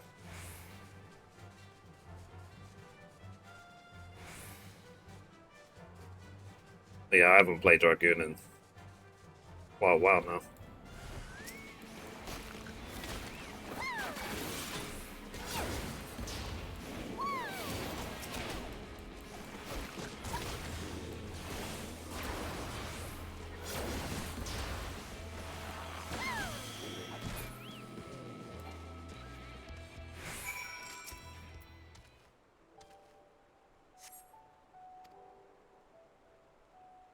Orcsy is done. Next, need to say Beaver, a random NPC this way.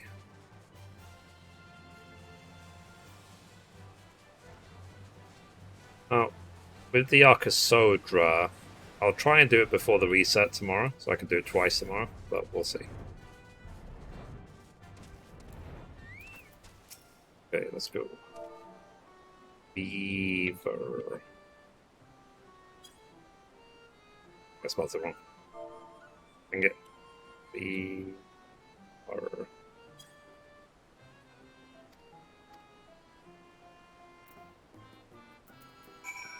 Alright, let's start the ball back. And then I said if this helps me at level 89, then I'll go record the 89 physical role quest. I could do the level 91 later, maybe. Possibly. The roulette hit me to level 90.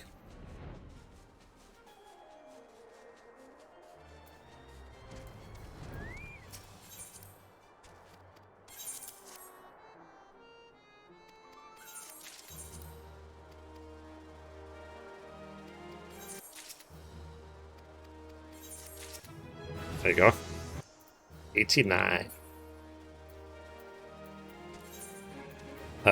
Nice. Plus 20. Get it. Get it. Oh, yeah. Okay, I'm going to quickly go to the toilet. Then I'm going to record the 89 physical role quest. And then we can do the roulette if you want. So, we just park next to Yugiri.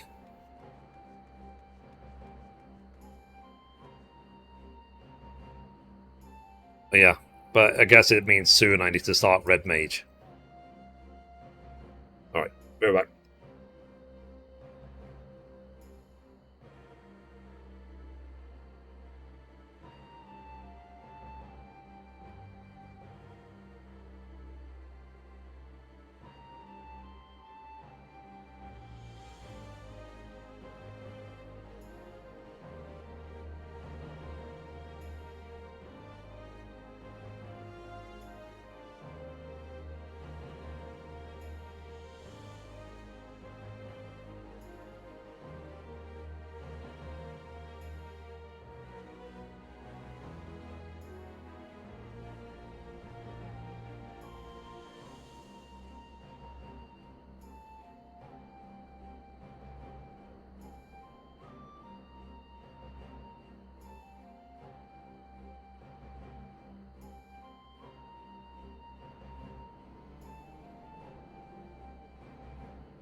Alrighty.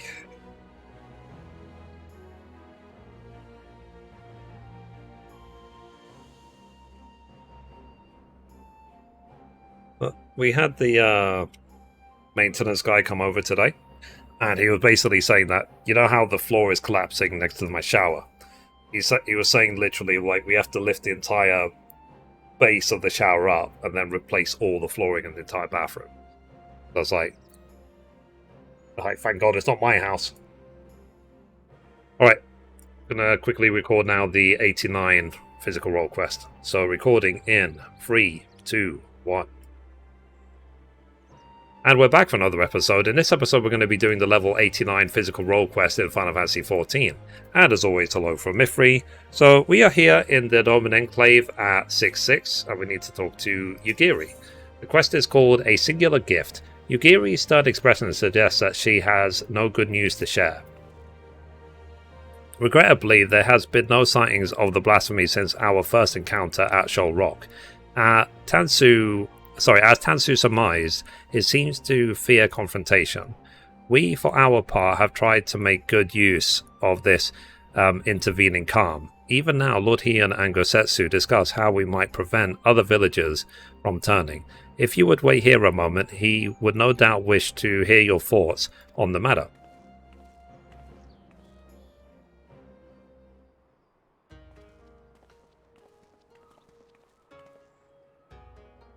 So, Mithrie, so glad you could come. As Yugiri no doubt explained, the blasphemy continues to elude us, and so we have turned our attention to other matters we can and should address. After long discussions and much deliberation, we believe that we have found a means to allay the growing malaise of our people. If you would, Gosetsu?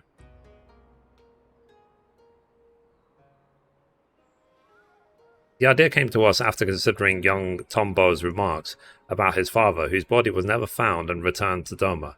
Others, no doubt, share in this melancholy, unable to bury and mourn their loved ones as is their right. But simply, they cannot make peace with their loss. Their anguish, if left to linger, may consume them as well. So that we might provide the people of Doma with comfort and closure, we will hold a national funeral at the Swallow's Compass. Those who choose to attend will be asked to present personal effects of the deceased they wish to be enshrined there. Spirits reside in all things, be they living or inanimate, and though we may die, a part of us lives on in the items we cherish most in life. Therefore, in lieu of remains, those belongings will be afforded a place in the royal mausoleum, that the spirits of those lost to us may find their way home to Doma, and at last know peace. The announcement has already been made, and a great many people have now engaged in the difficult task of deciding which keepsake will serve as their offering. It's not a decision to be made lightly, but I suspect that they will have made up their minds by the time that we go to collect their chosen tokens. I also hope to learn more about the departed from those willing to speak with me, for my benefit and for theirs. To break free of their sorrow, they must seek joy in the memories and the love that they share with the departed, and I will help you find them. Might the Liberator of Doma be willing to favor the people with her presence as well? I doubt not that they will appreciate the gesture. Good. Yugiri, I leave the people of Isari to you. Gosetsu, might I ask you to... Apologies, my lord, but there is a small but most urgent matter I must first tend to.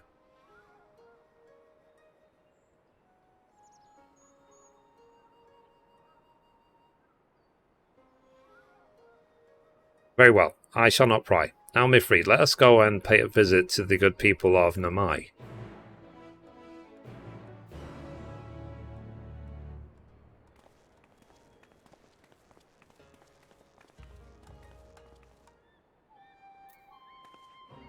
Alright, let's go to Namai.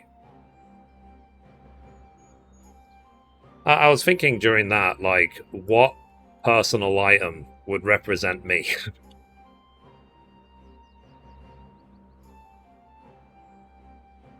If I was lost to the world, like, how would people remember me? Like my purple wig?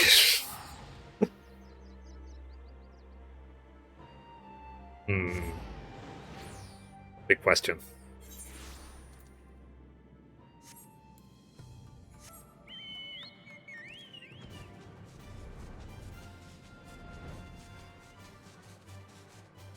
I mean, you guys, like, what item would best represent you?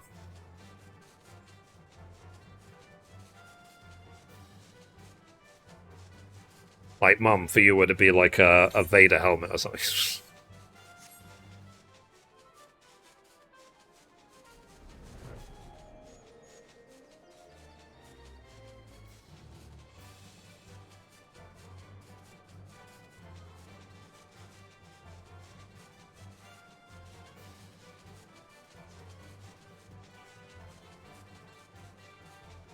They're trying to think what could represent you.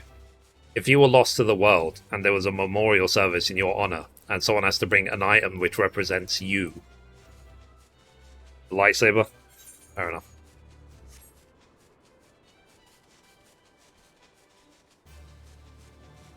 What color? And a Jedi uniform. Yeah.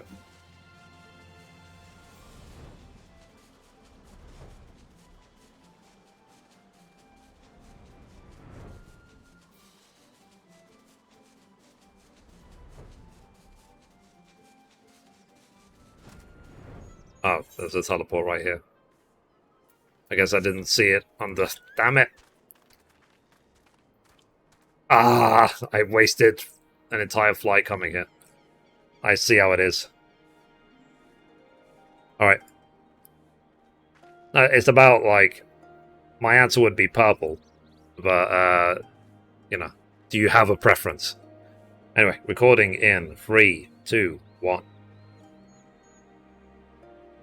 Okay, we made it to Namai.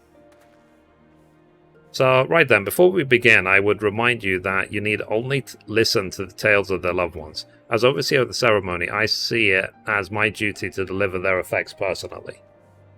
Because of this, it is of the utmost importance that we keep clear of any beasts that might damage our cargo. It goes without saying how important it is that their offerings delivered in pristine condition, and I will be no good to you in a fight while heavily encumbered. If stealth or flight are not options, I must ask that you fight for us both. But we needn't worry unless the occasion arises. For now, let us be off. Okay, he's now accompanying me. Cool. So we have to pick up the effects. Bereaved woman.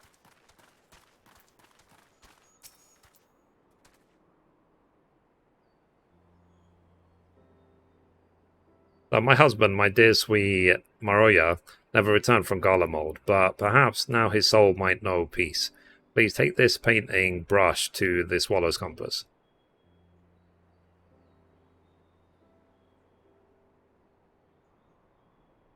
I shall handle it with the utmost care. Might we trouble you to tell us more about your husband?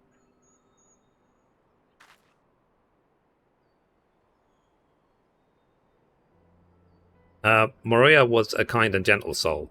There was nothing he loved more in the world than to create. That brush never left his side, not even when he tended the fields. Any spare moment was dedicated to his craft, and he produced the most wonderful vistas of Yancha. It was his dream to take us to Kagane, where he would become a famous artist, until he was conscripted. In the early days, he would send drawings of the places they took him, though I know not how, but more time began to pass between each arrival, and then they stopped coming altogether.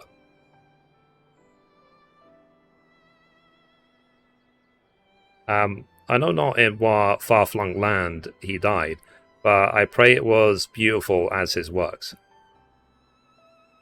He sounds like quite a man to hold fast to his art even when forced to endure such hardship. His souls will find peace, of that I have no doubt.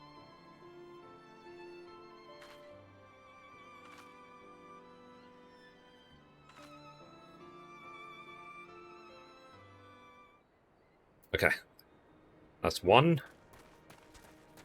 Do the next one. A grieving elder.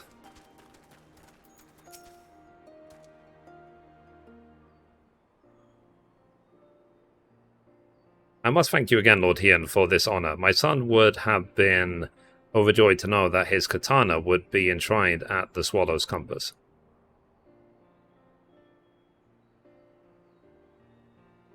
Nay, the honor is mine. I'm sure your son was a fine warrior. Aye, and so was I, once upon a time, a samurai as it happens, in service to your father when the Empire first invaded our lands. Though we were defeated, our spirits broken, my son, Matosiu, was never one to lose hope. He was determined to follow in my footsteps, gave his everything to honing his skill with the blade. When I watched him train, I felt the pride I thought I had forsaken swell in my breast, and I know he would restore our family to its former glory. Alas. He could have fled, perhaps started life anew as a vagabond of some sort, but he bore the burden and fought for Garlemald, for fear of what the Imperials might do if he did not.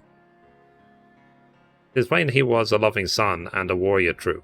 I will care for his blade as if it were my own, and see it given the honor and respect due a samurai of Doma.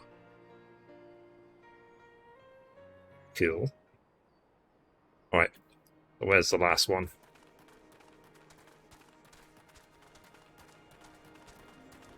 I feel it will be disrespectful to sprint when we're collecting funeral items. I want.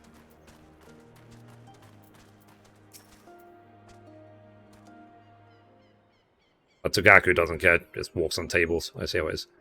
So I realize it's quite large, but I wanted to offer this on behalf of my brother and our father, Tsuyu Shiro.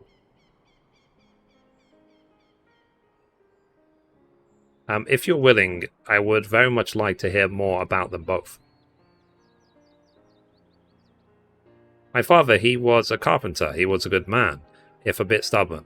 Always thinking about his work. The only time he ever seemed to enjoy himself was when he had a cup of sake in his hand. When my brother came of age, he took up the trade as well. It brought them closer. I'd see them laughing over drinks together or listening in silence to the crickets singing under the moonlight. I wanted to join them one day. This was their favourite sake. I thought they might miss it. I'm sure it will taste all the sweeter having come from you.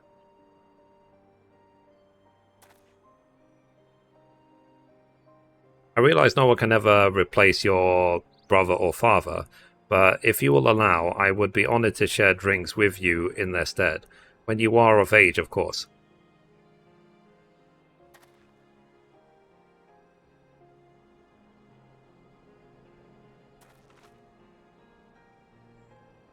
This should be everything. Would you join me for a short reprieve before our journey back?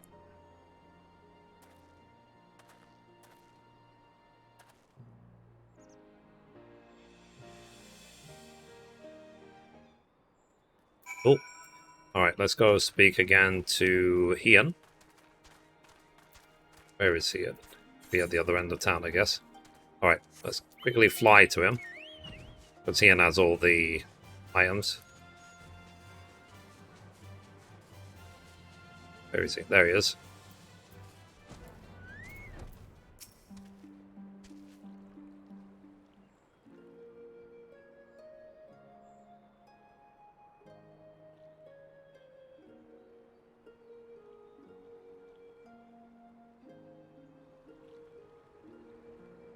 They put on brave faces, but the people of Namai are still racked with grief.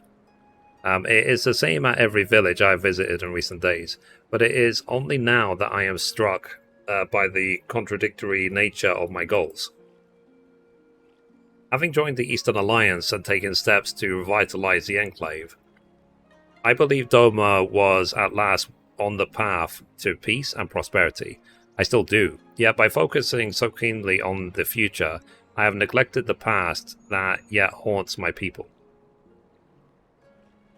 Even if they do not give in to despair and become beasts that plague our lands, like poor Tombo's brother, how are we to truly move forward if we are constantly looking back? You speak of their haunted past, Lord Hian, but what of yours? There's someone for whom you yourself still grieve?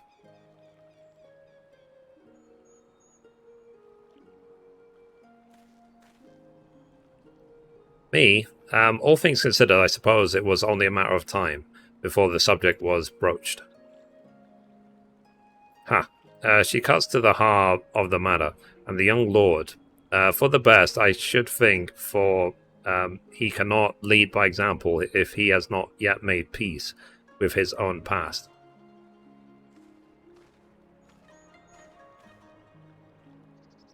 So, 1,000 apologies, my lord. I was passing through, tending to the matters of which I spoke earlier, when I chanced to hear familiar voices in the distance. If I may be so bold, people of Doma one and all understand the source of your pain. To lose your father in the turmoil of a failed rebellion, his staggering duty to the throne thrust upon you. Aye, how could you even begin to mourn when first you had to lead? It would behoove you to take part in the funeral rites, my lord. Take this time to make peace with your past while it is still yours to spend. Though unlikely, if not impossible, were you to become a monster as well, Doma would surely be lost. I thank you for your counsel, Gosetsu, but if I may ask you, why is it that you keep your blade at the ready?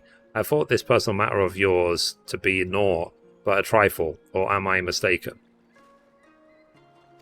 Well, I find the katana a superior tool for peeling parmesans. Speaking of which, I do believe my stomach begs for sustenance, if you'll excuse me. I mean, he's a big guy, I guess he has to eat. Training to help slay the blasphemy, no doubt. Fitting that he should offer me counsel, yet refuse to heed it in kind. He is not the warrior he once was, but he is wise, our obstinate friend. If I am to be perfectly honest, it frightens me to recall it. The moment it all came crashing down.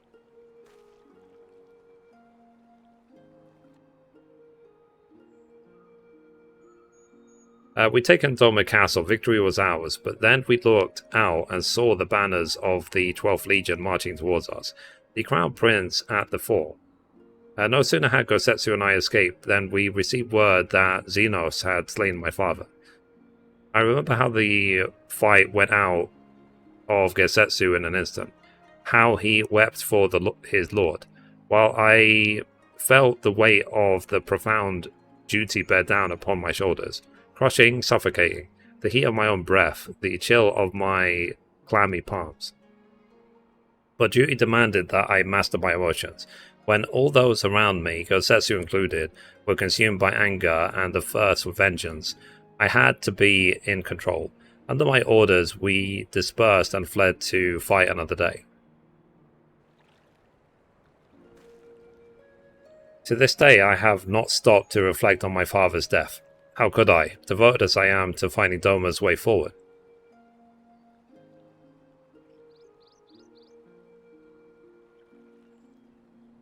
But now I must, and so having taken you into my confidence, would you see this through with me to the journey's end?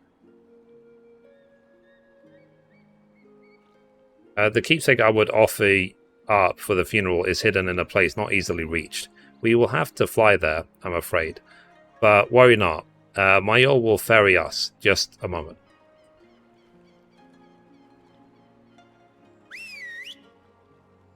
Interesting.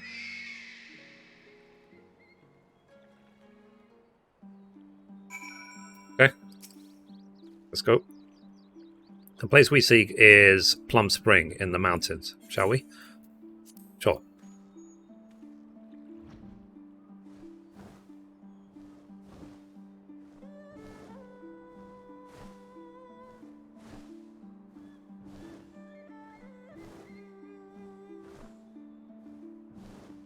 I wasn't expecting this.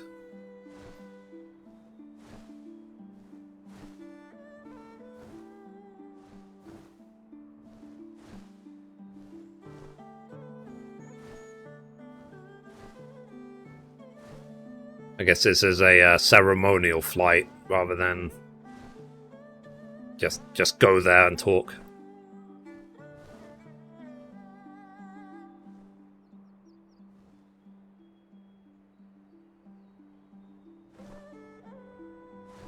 We're almost there.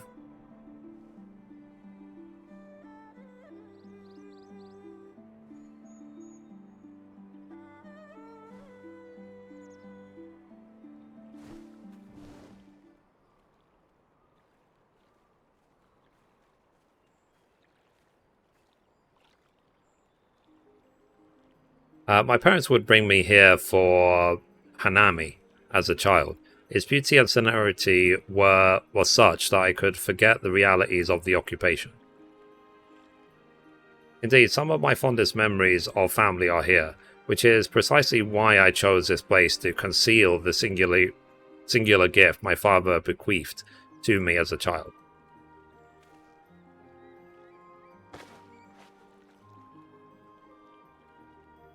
Interesting. Charming, is it not? The great auspice Quitain Dasheng, said to reside somewhere along the Daryu chain. In those days, anyone and everyone knew the tales of his prowess. Reckless boy that I was, I once even tried to seek him out, hoping he might help us. I buried it here shortly after my coming-of-age ceremony. It seemed a fitting place to both part with my childhood and offer a final goodbye to my mother. More a keepsake of mine than his, to be sure, but he was never a man of worldly possessions. Still, I suspect he would allow himself a rare smile if he were to see it again after all these years.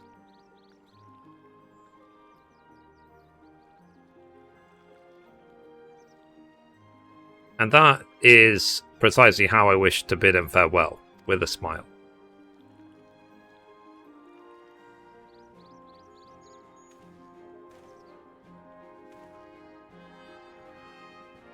It should go without saying that I would prefer it not to become known that I kept this doll here. I wouldn't want the children to grow jealous now, would I? Or would we, even? And with that, I believe it is time we return to the Enclave.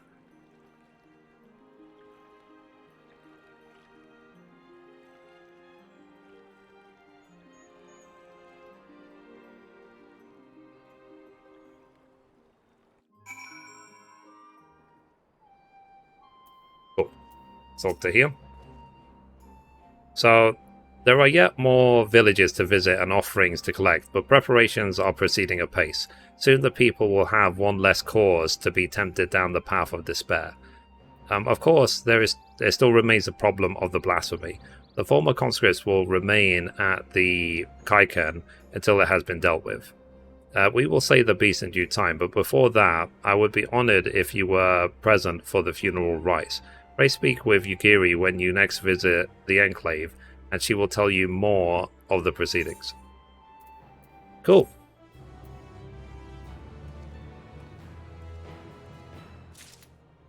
Alright. So, anyway guys, that's it for this episode. Thank you for watching, and as always, goodbye from me, and goodbye from Mithrie. Bye guys.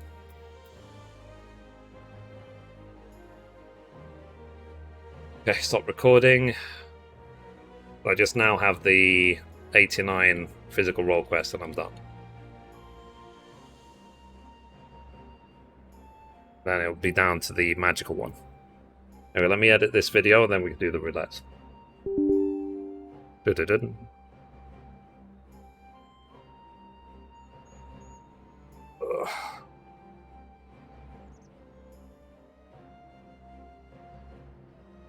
Hang on a minute.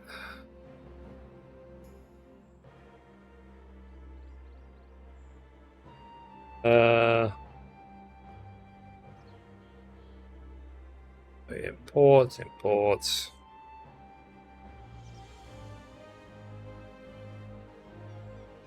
But this is why I like recording these videos, because, you know, I'm getting the most for my money. I'm definitely not a skip cutscene player. If I paid for the game, I might as well enjoy it.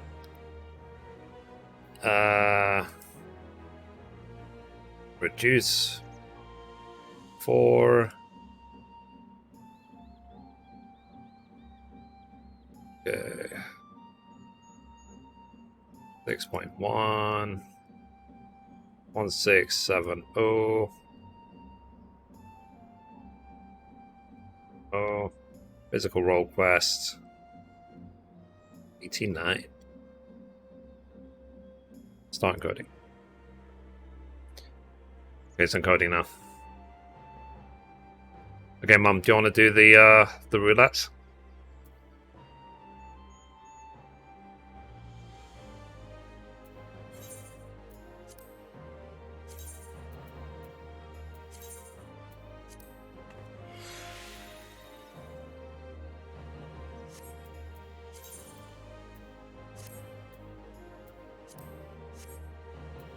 Roulette at the moment. Okay.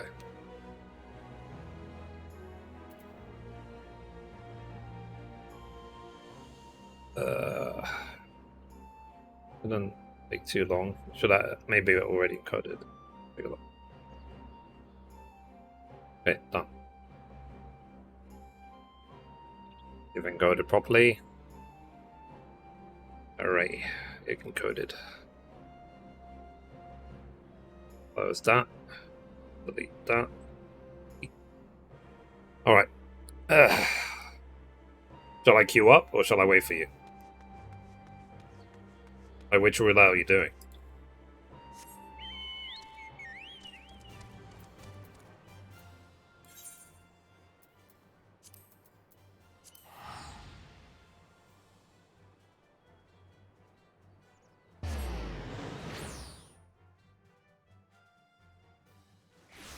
You up? Okay. Alright. I will do 50, 60, 78. E.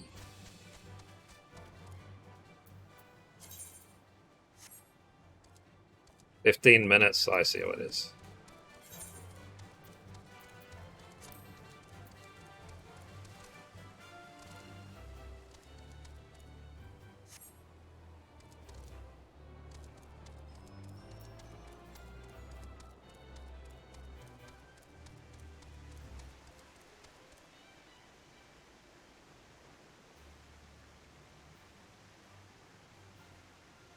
I actually bought a box of Reese's Pieces. 36 of them in the box. Whoops. They're just an arm length away.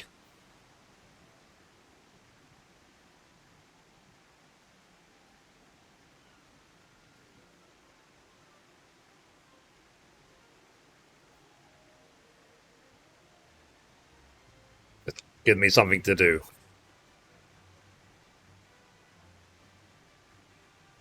Oh.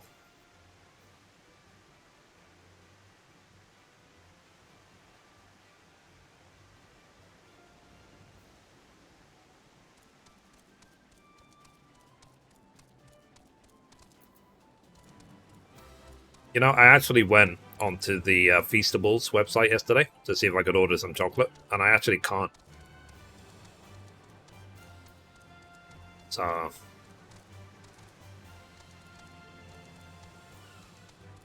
I don't think it's available to me.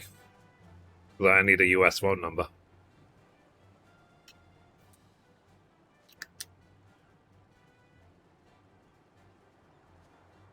Oh.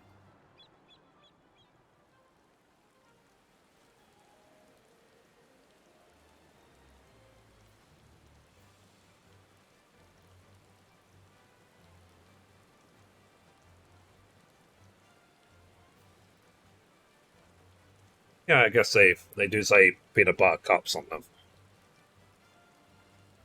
Yeah, I'm just used to calling them Reese's Pieces.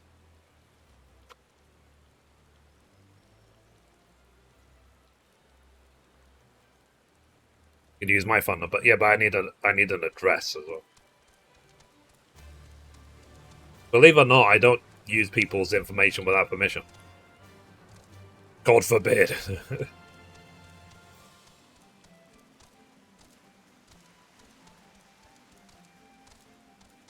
And like I say, it wouldn't make any difference because I can't order them.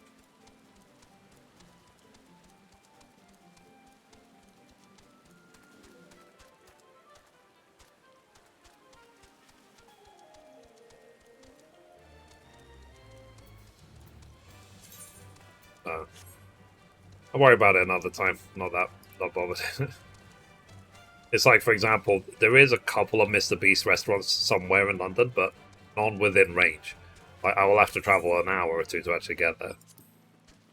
And you know, I'm not going to do that for a burger. As much as I'm curious, I think it's just a burger. If they open one, if it's within delivery range of South London, I will order one just to try it out. But it's not, it's in Central.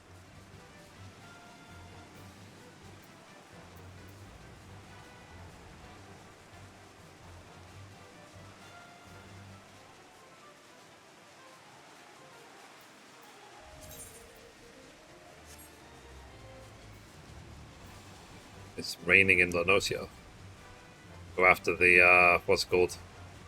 A massive fish that took me like 4 years to get.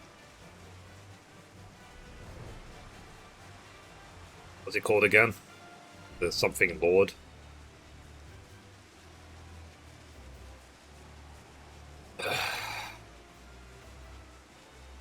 But yeah, so on Thursday, hopefully we'll be watching the Summer Game Fest. That should be fun. And it starts like, I think it's like 2 p.m. Eastern. So that's like what? Like 11 a.m. your time, Mark? Yeah, tank T-Seed. I mean, that's what you get for not waiting 5 minutes. Or 40. Same thing.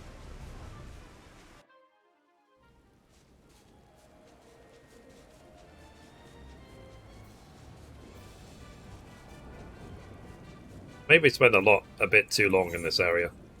You find some other place to fly around. Let's try. No, the Lox is a bit barren. Let's try Azim Step. Just fly circuits around there. Sorry, am I forgiven?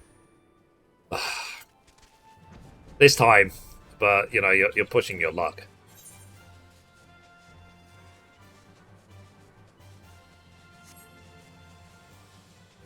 But yeah, so on Thursday, hopefully we can watch Summer Game Fest. 11 a.m. your time. That's like what, 7 p.m. my time? I think it's something like that. 6 or 7 p.m.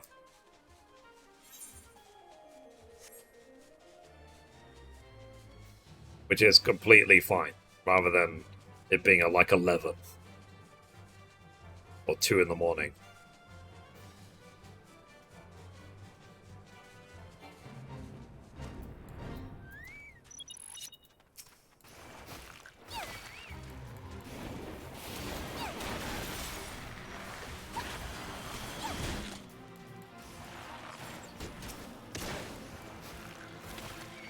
And I was saying that for now I'm probably going to delay Cyberpunk because Thursday we have the Game Awards. Friday there's the Quarry. I think it's on Friday. I don't usually stream on a Friday, but I will make an exception for a game like the Quarry.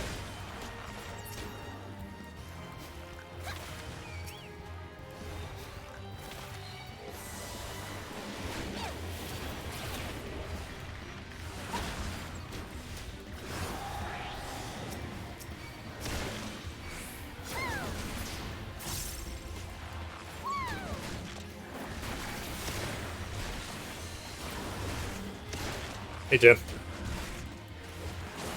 How you doing?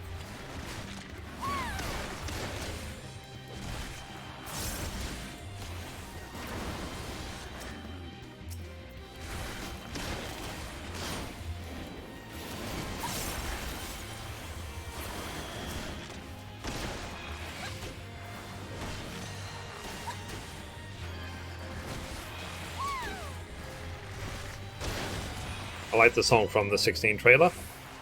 They sing the Esper's name near the end. Yeah, I heard.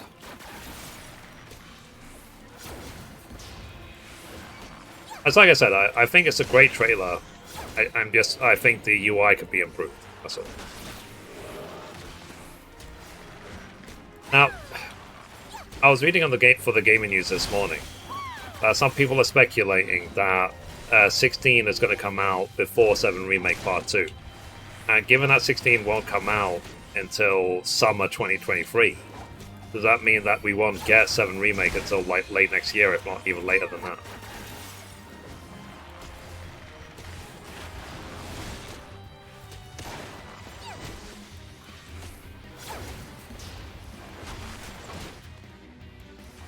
Or will we get it in like early 2024?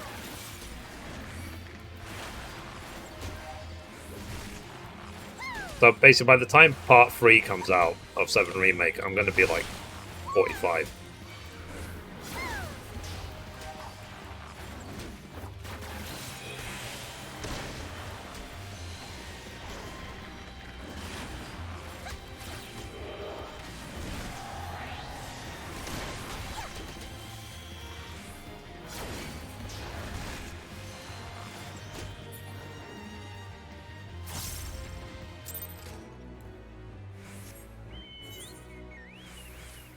don't think that all that work was worth it for such a little amount of EXP.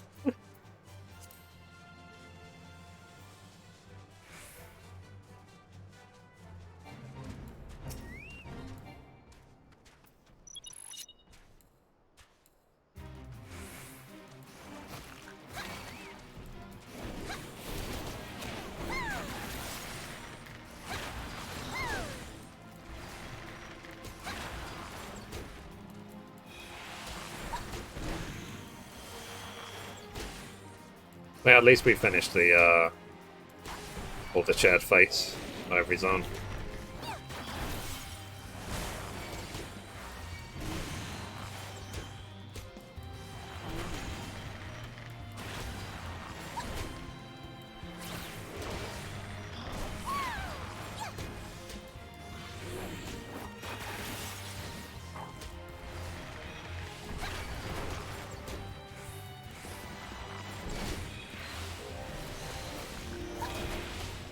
Like I said, I am curious, for sure.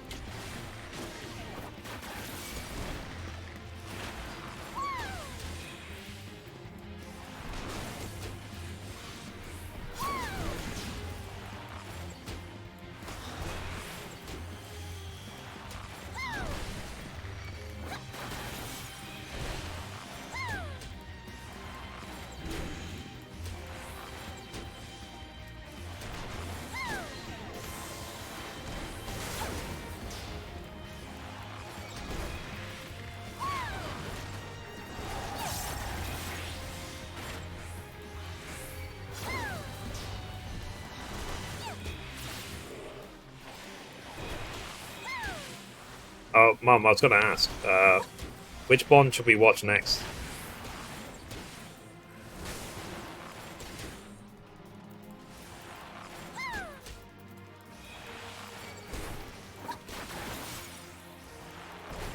Oh, cool.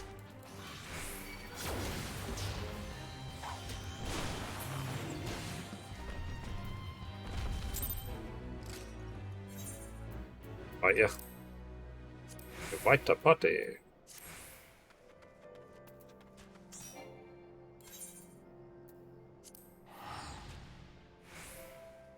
The house. You have a preference? 50, 60. Let's go. Chewing.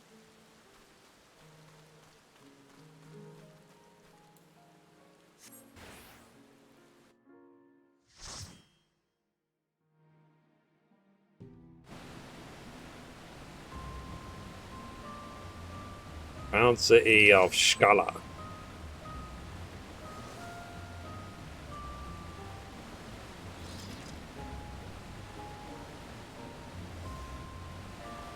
Music is cryptic.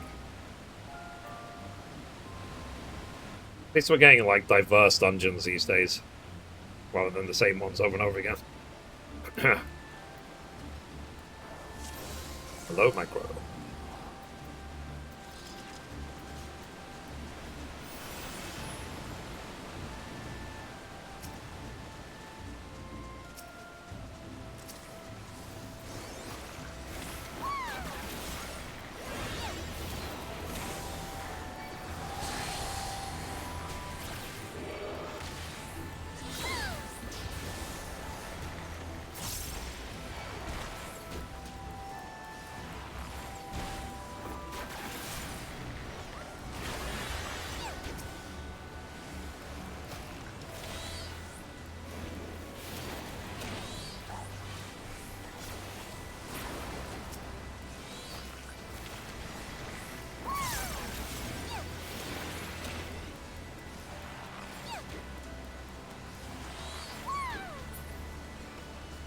You.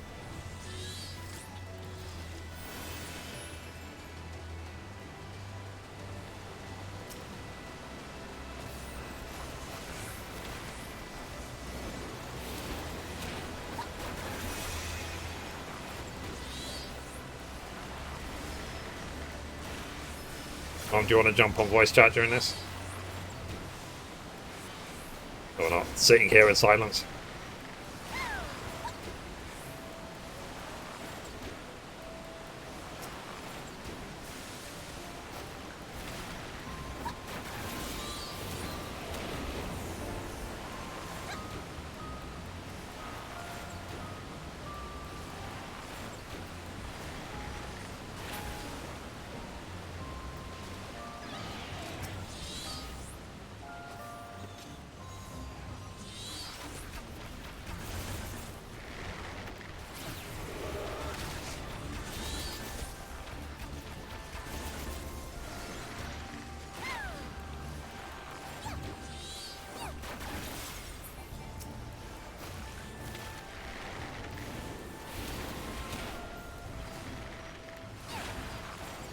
Concentrating. Wow, what an excuse. You're giving me excuses now? I see how it is.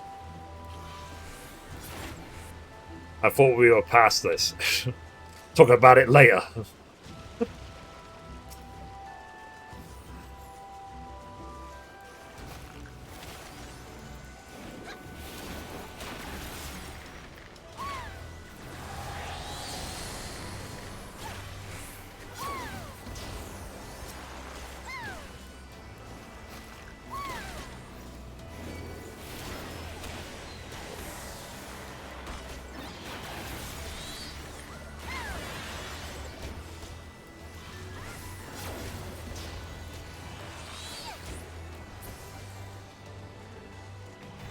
Alrighty.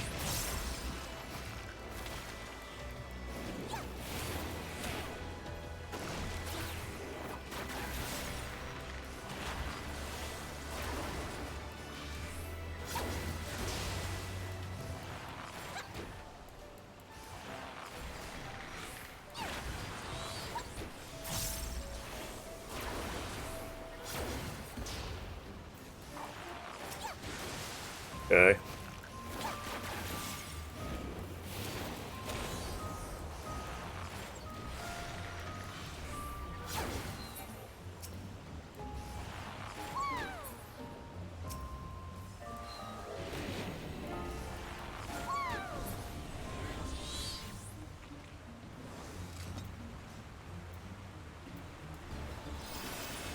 Okay.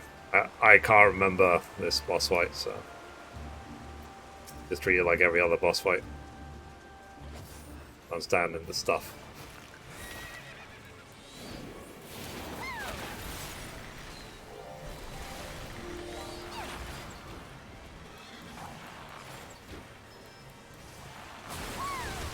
Uh.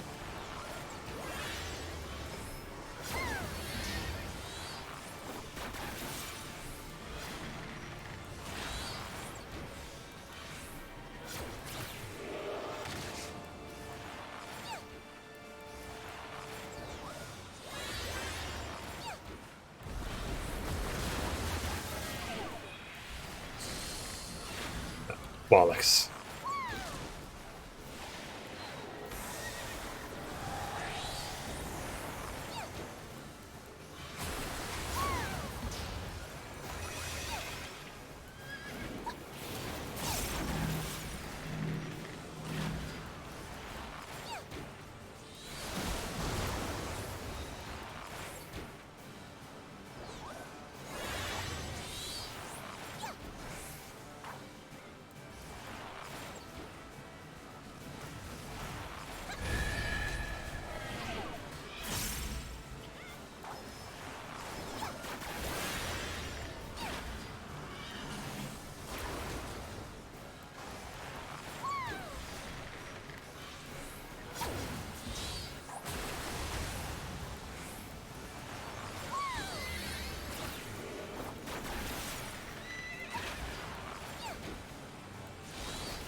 And rip.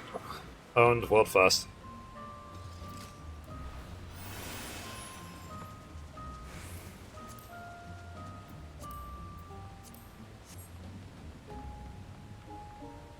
It's another. There's a lot of dungeons I guess I did in this game just once. Never again. It's interesting we've done like 2 of them today.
Anyway, hello. My name is Mithrie, if you're lurking. What's up?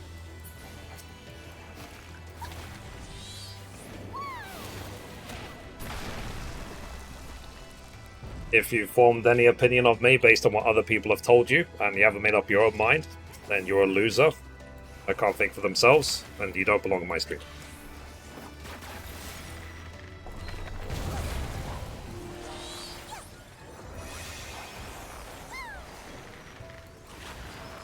Sorry, I need to be nicer. I hate all of you.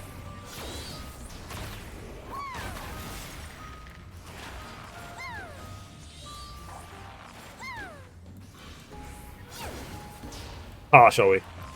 Well, you know, it's because I don't have anyone to distract me, do I? It's your fault.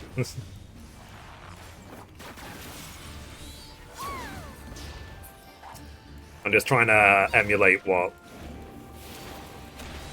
harassment is. Not really. Cyberpunk looks weird, yeah.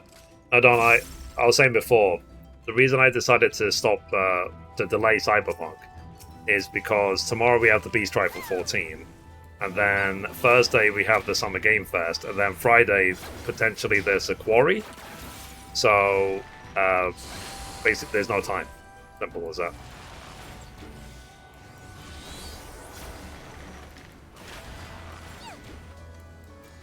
Oh. I'll wait for now. Cyberpunk's not going anywhere. You done the event? Hello, by the way. Which event? If it's the Make It Rain event, I pretty much never do it.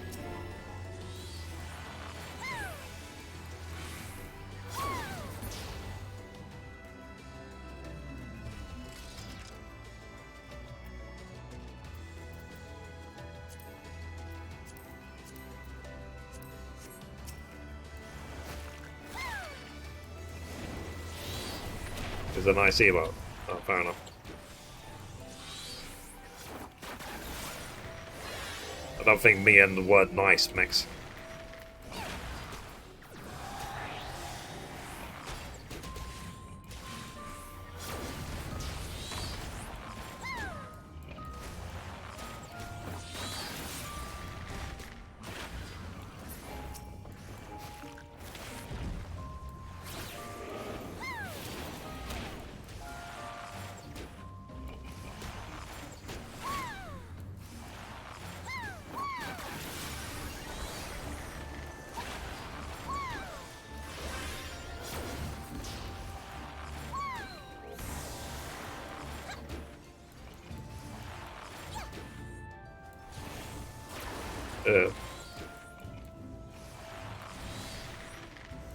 I literally just thought the event was like get like double the MGP in Gold Saucer. I didn't realize there was any quest to it. On myself, Bioshock Remaster games for €7. Wasn't the collection like free on the Epic Game Store? Like the entire collection.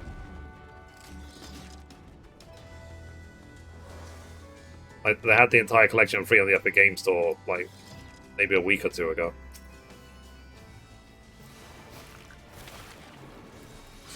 Or was that like not an option where you are?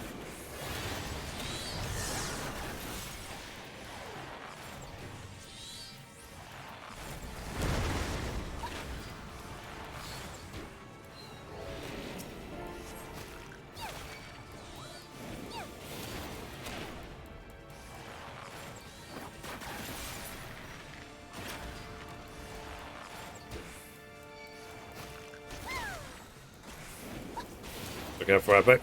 Yeah, but you care for your bank account, don't you?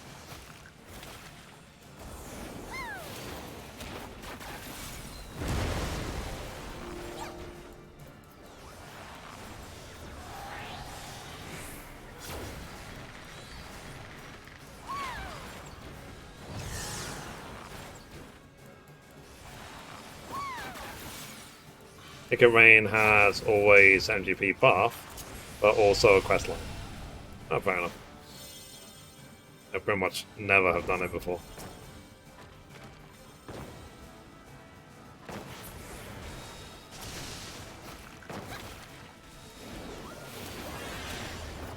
Is it just the emote reward? Or is there anything else? What I'm trying to do now is see if I can hit level 90 today on Bard. I did the 88 and 89 role quest.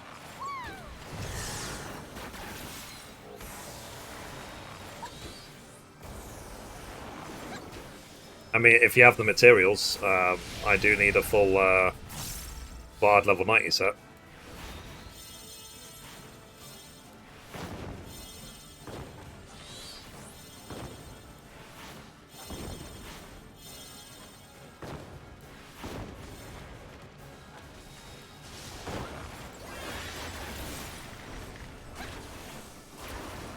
The FC can pay you for it.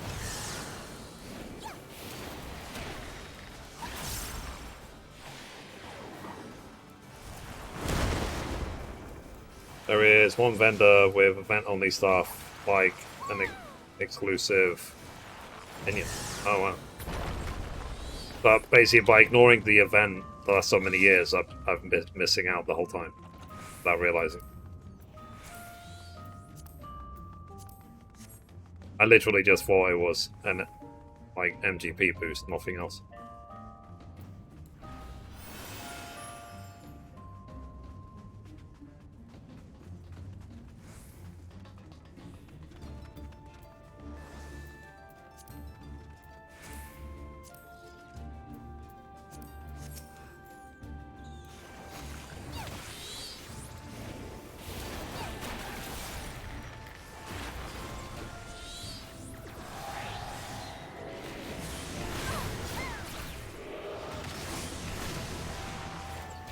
Ow.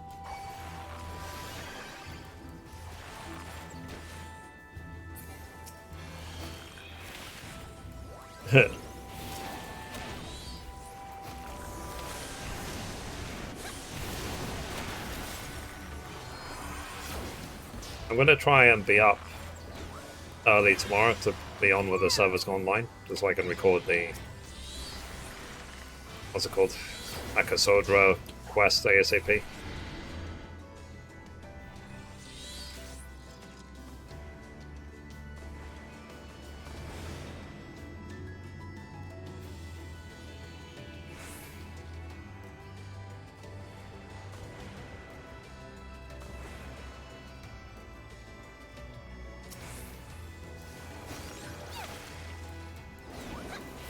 Do we know where in Favnir is going to be unlocked? I'm going to assume it's in Favnir, right?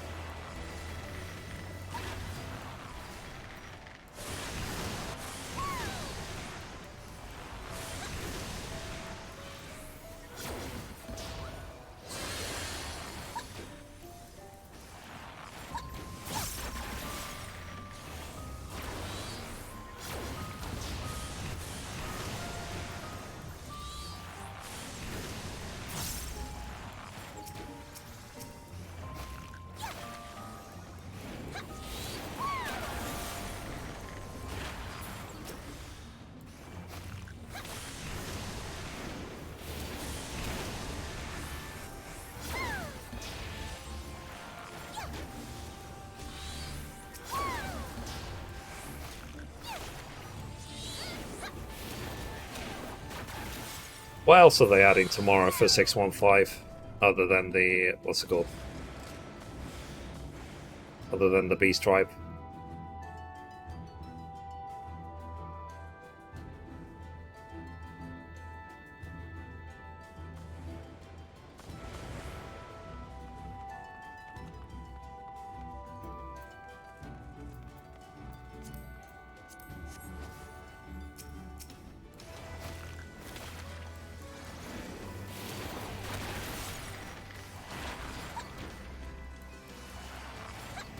Yeah, true.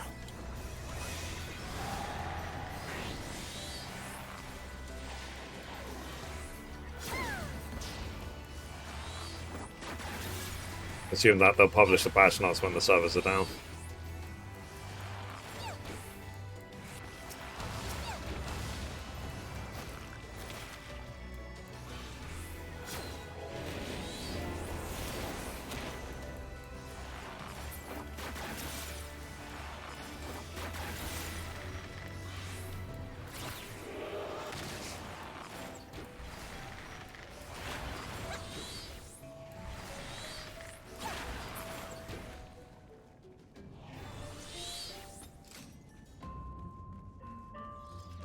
Cousin deliveries. Ah.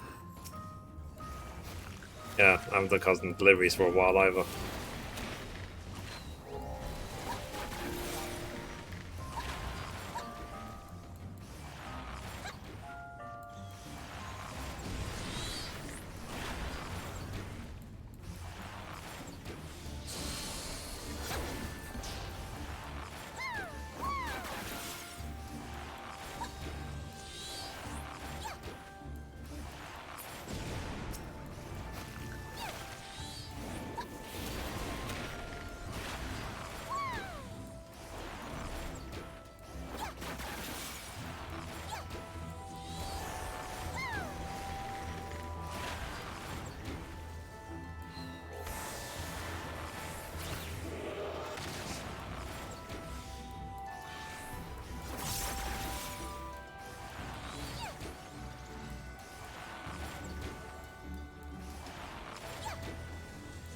Ah.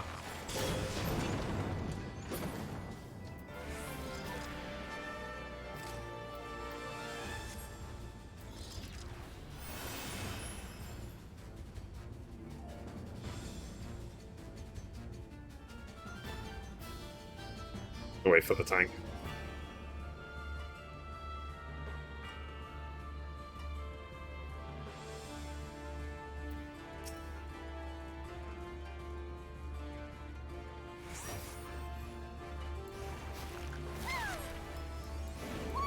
So, realistically, how long do you reckon it'll take me to get all crafting and gathering from 80 to 90?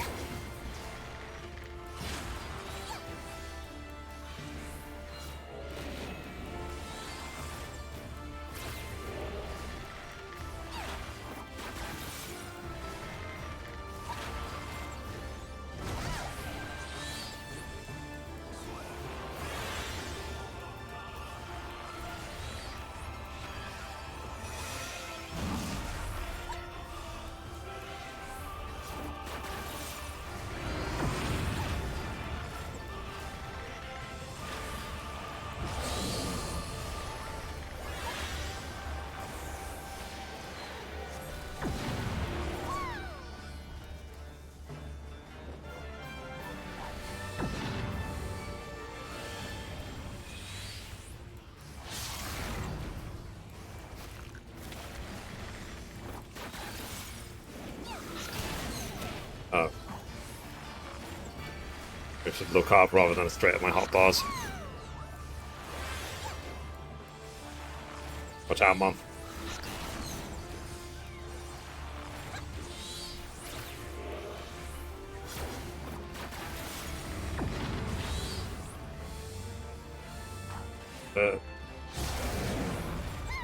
It's like determined to hit the tank, apparently.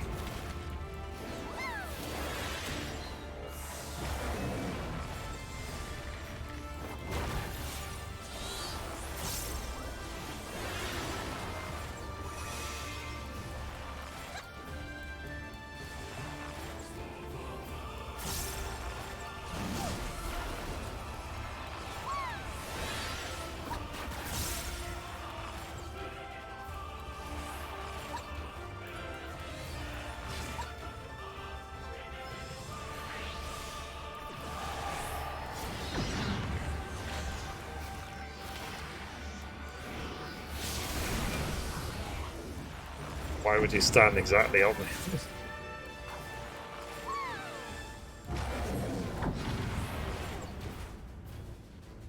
Oh. Reduced to another 3 seconds.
Well,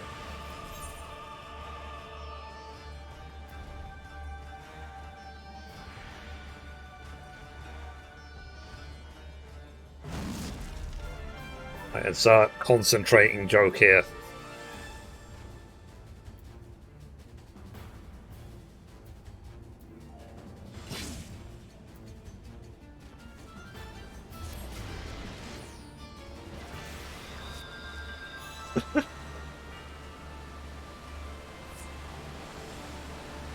Oh, yeah.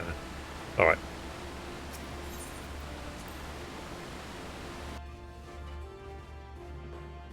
Happens.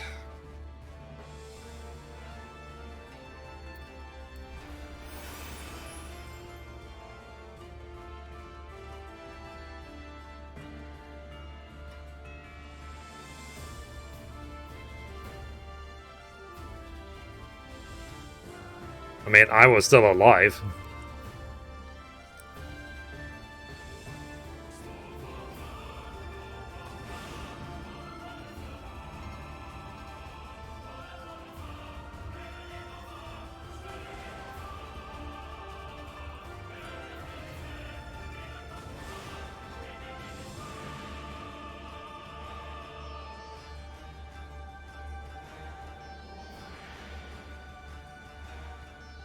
Haha.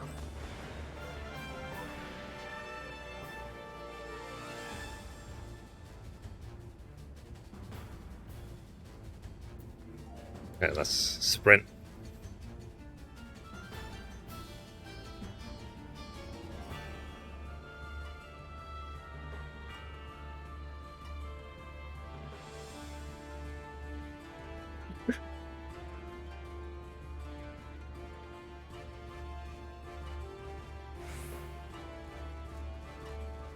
Do you want to do it now or after?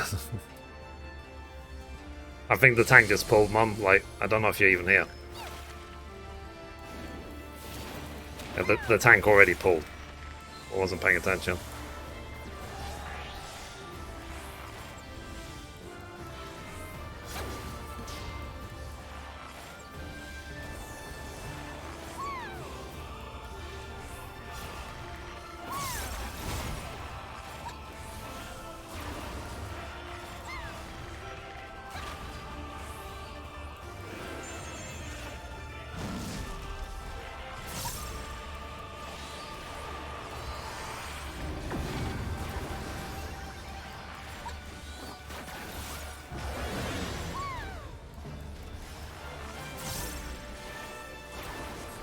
Right. I was sort of looking away.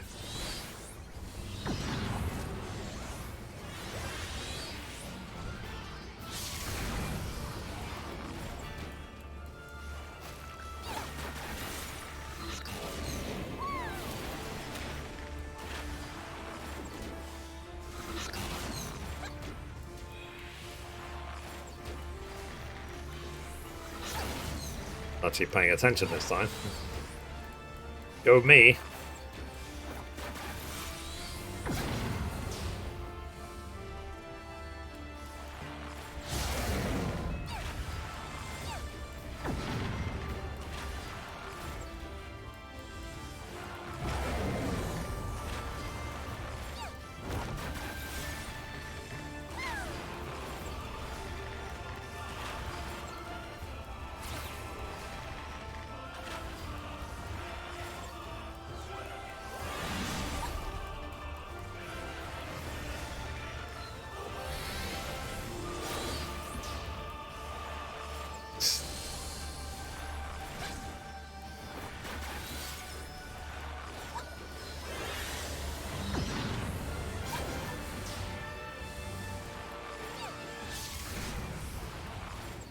Chaos.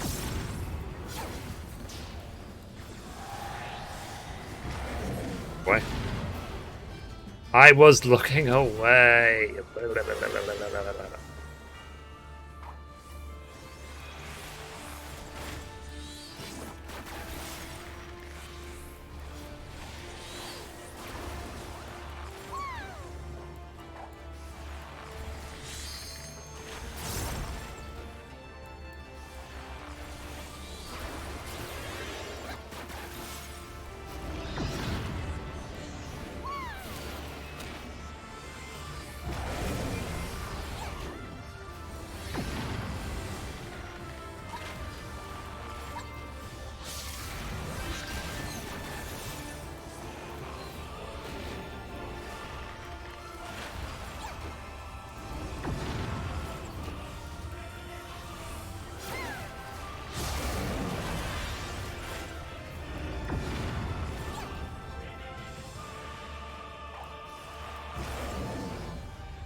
Pew, pew.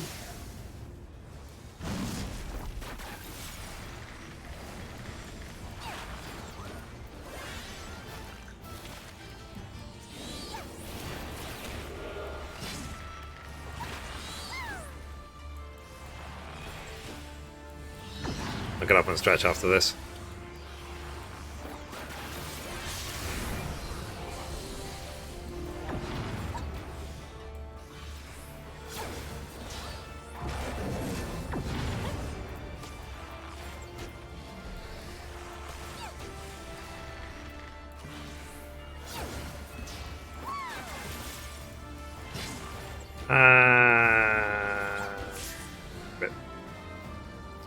Cute. Good job, team.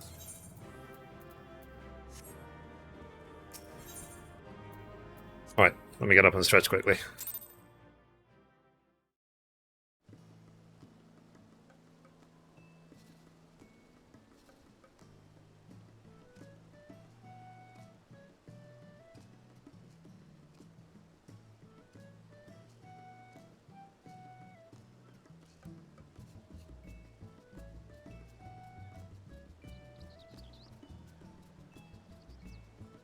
Alright, ready for the next one? I think I'll queue up leveling next.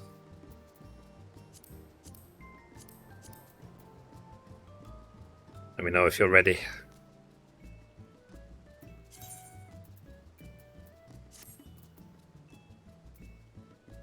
I am just over a quarter of the way to 90. It's borrowed. Alright. You can wait.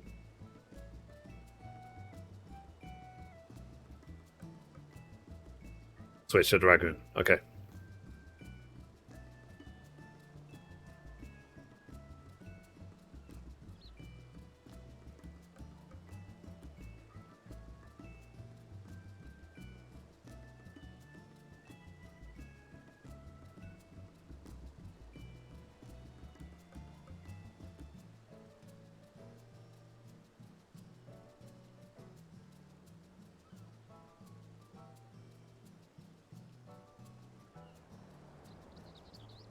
On trials, I'll switch to Sage. Okay. I am ready. Kidoki. But did they fix the housing lottery system? Because I can't help but notice, but this house is still empty. Would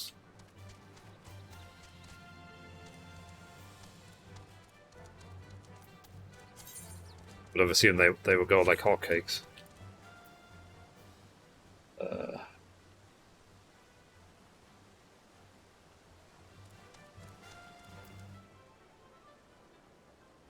I'm just checking my emails.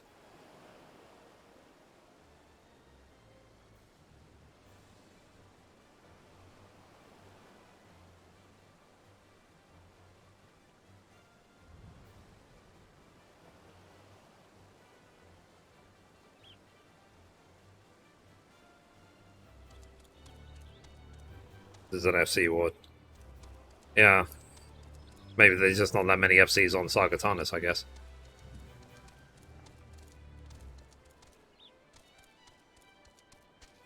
I mean, I guess we're lucky that we have a mansion, and not just a mansion, a corner one, a nice one.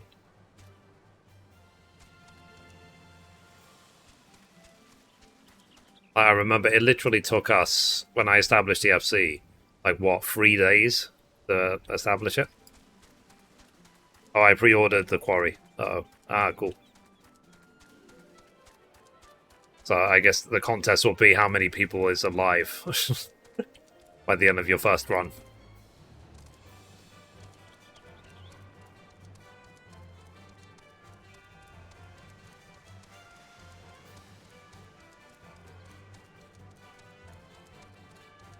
Obviously, I don't think the Platinum Trophy will be like get every ending, because they said already there's 128 of them.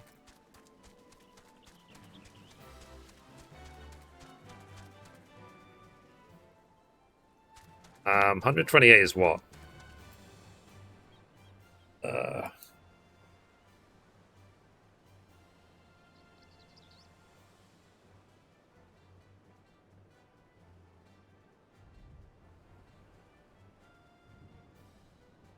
No, hang on.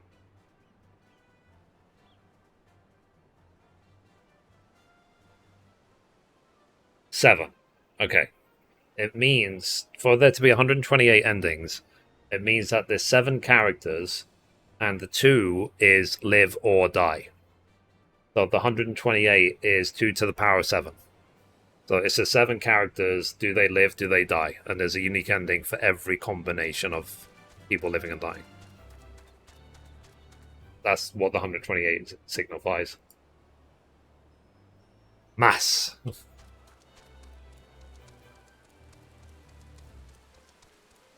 Oh, they said already the 128 endings. But yeah, I do hope. Like, I doubt it probably will be significant ones. Like, get everyone to live, get everyone to die.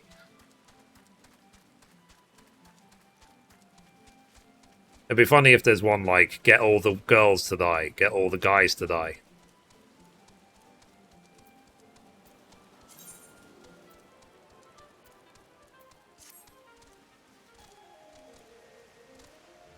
Dying, dying. Okay, let me get 10k 3 times in a row. The gold saucer.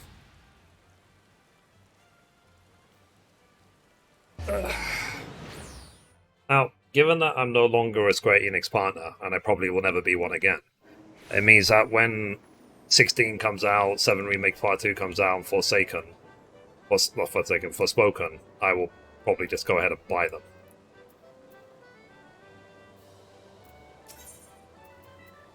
I should have the money for each one. Because, let's be honest, we're going to be waiting 5 million years for them. Zalif, hello. How are you doing today?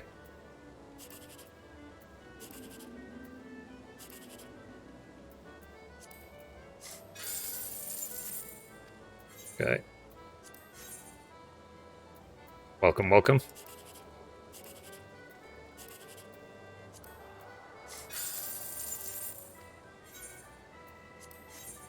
Oi, oi.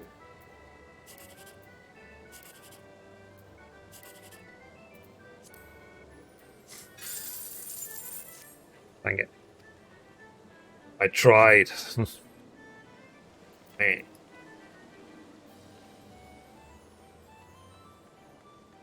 God. I mean, there used to be the time where I used to come every week to do the fashion show. Thank God I don't do that anymore. But I want to see, like I said, when 7 Remake Part 2 comes out, if it will have its own version of the Gold Saucer, and what games they'll put in it.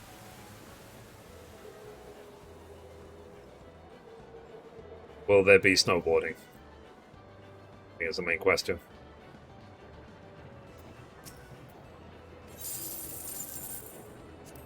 $100.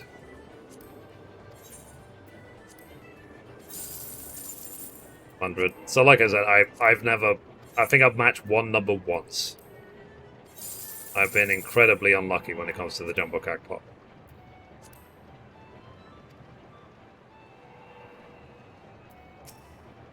But I always do random.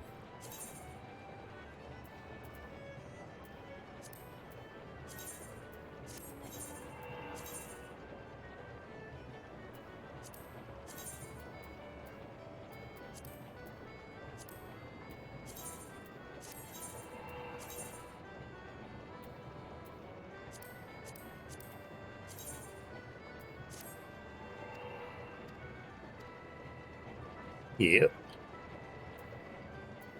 I got my ticket for the next week. But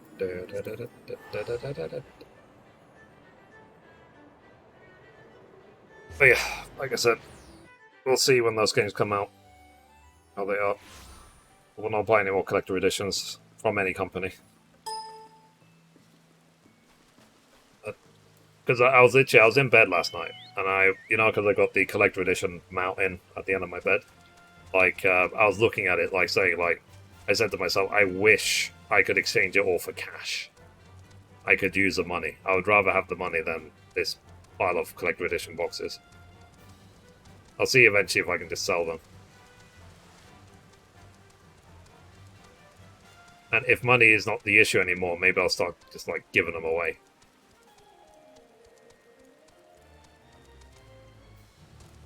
But right now, more likely it'll be money.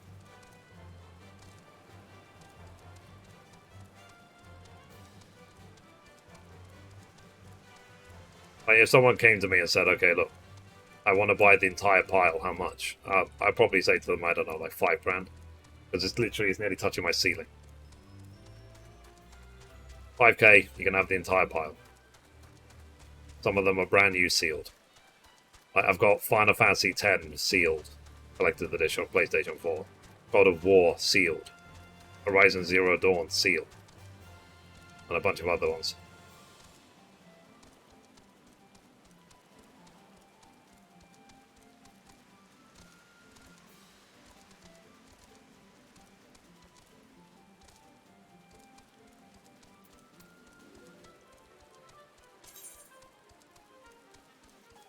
One step at a time.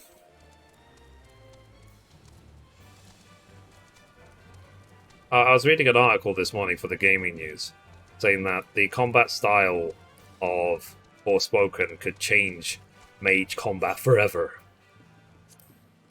And I was like, I don't think so. Because the combat is very Final Fantasy XV. I don't think, from what I've seen so far at least, I don't think I've seen anything unique about the combat in Forspoken. Or am I wrong completely? But I get 15 vibes from Forspoken. Zara. Oh.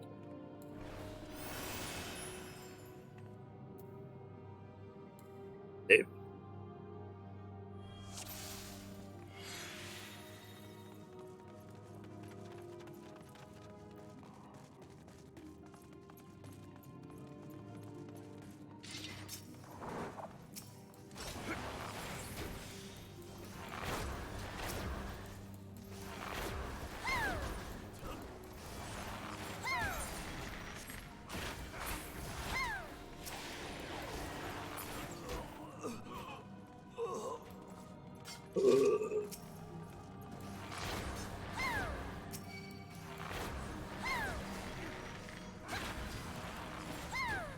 I've lost count how many times I've done this dungeon.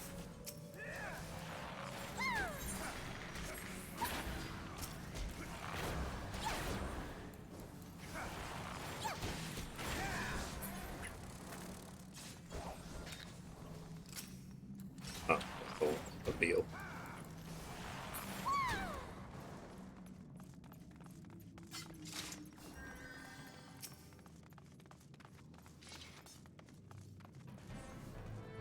Right Valley, yeah. Oh, sorry, Archrock Valley is flipping PvP zone of World of Warcraft. You mean Auron Vale?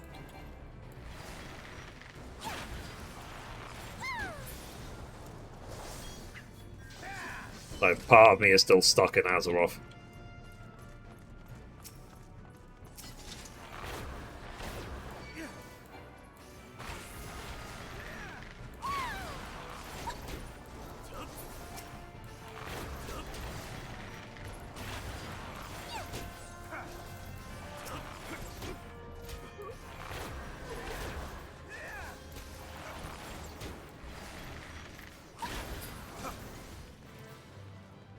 But yeah, guys, do me a favor. If you head over to Mithrie.com, let me know what you think of the design of it. And does it work on whatever device you're on? It should resize itself. If you're on pad, if you're on mobile, if you're on desktop, it should look good on every single one.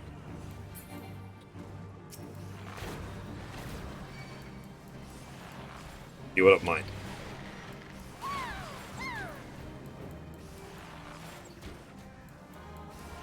And I'm updating the 14 section on the website, so I added over the weekend the Beast Tribe guides to the website. I've even already set one up for Akasodra. So I'll update tomorrow.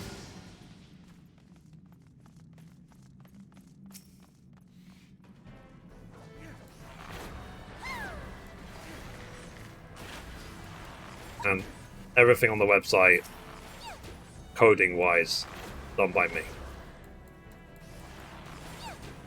I am a web developer. part of what I used to do in the past.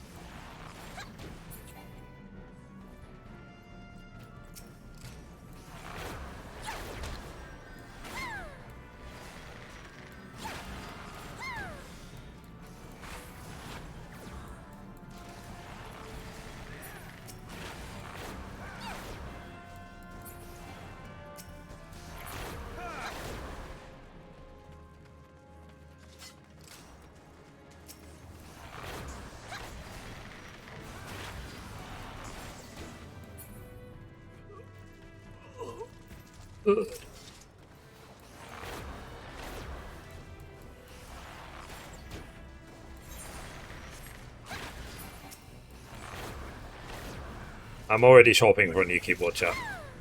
Like, I've not liked this keyboard since I got it.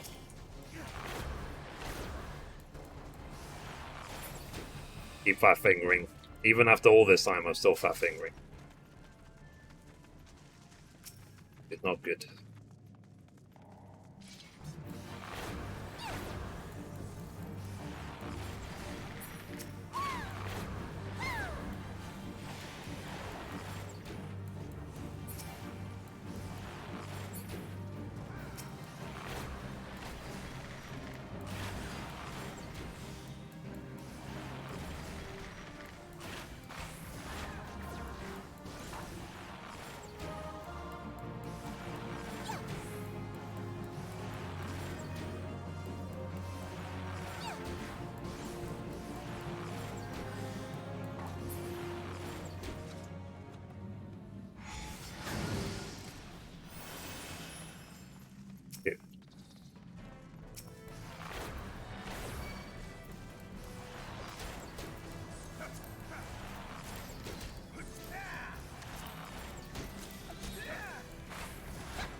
But yeah, so like I said, so that's the plan.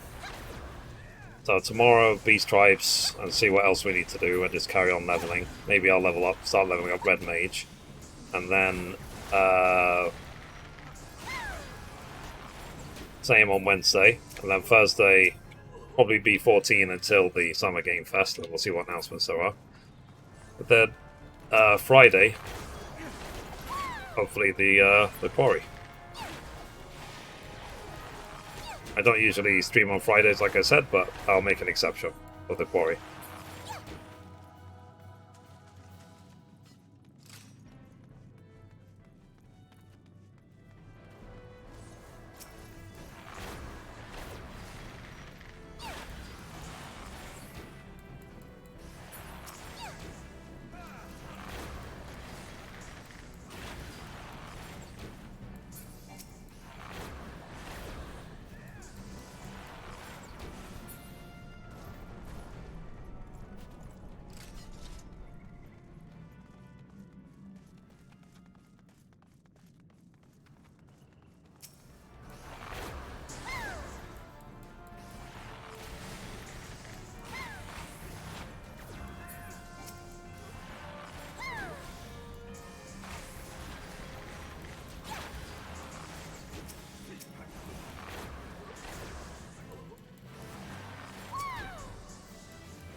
I think like when you've done the same dungeon 5 million times.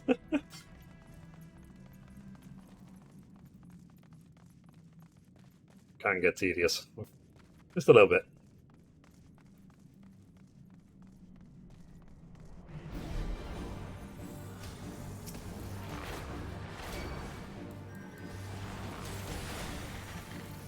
I can't count how many times I've done this dungeon in the past. It wouldn't surprise me if it's literally in the hundreds.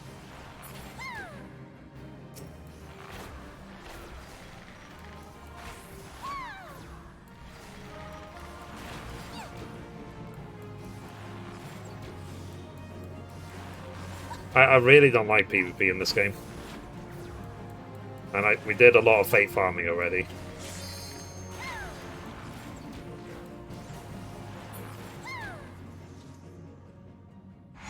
I find PvP in this game to be really boring. But that's because I spent so long playing World of Warcraft. Compared to World of Warcraft, PvP in this game is so slow.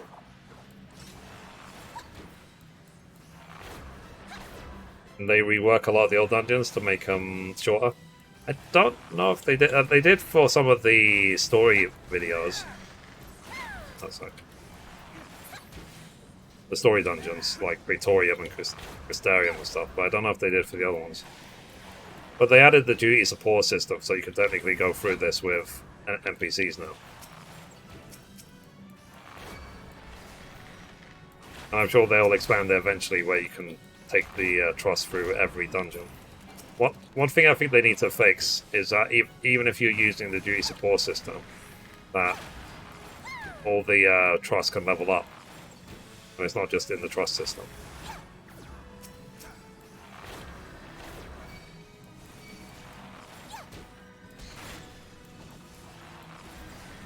I got up on a stretch after this. The issue I've been having these days is I've been sitting down for like a lot for the last 4 years because I've been full-time for more than 4 years now. It was like even pre-pandemic. And as a result, my legs barely work. I can barely walk anymore. It's so bad. Okay, I am nearly 90 as a bard. That's, I think, one more dungeon and we're done. So let's do... Ooh. Will Trials Roulette give me 2.4 million? Sunny shot? Okay. Get up and stretch.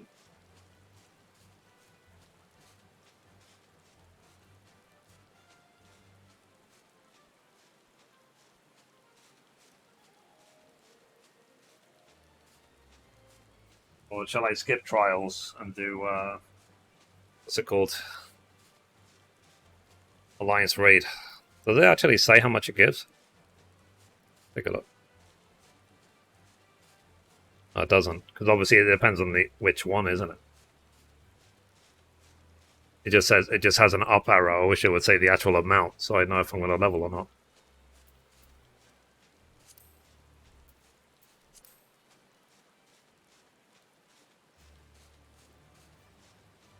Then I can do the level 90 borrowed roll quest. I can switch over to Red Mage. Yay!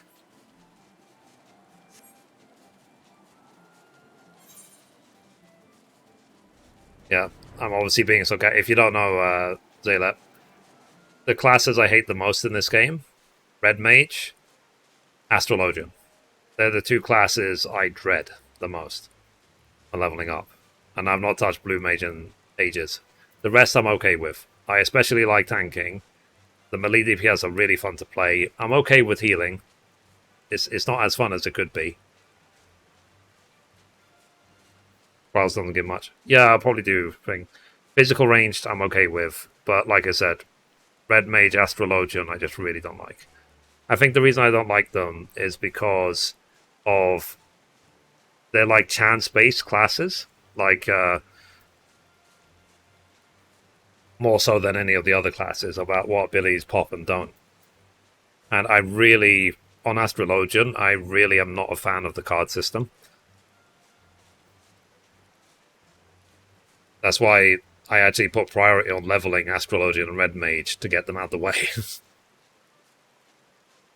And I've said that for this expansion, I'm going to finish off the Almighty grind with the melee DPS, like Monk, Dragoon, Ninja, and Samurai, because then it will just be non-stop fun for weeks.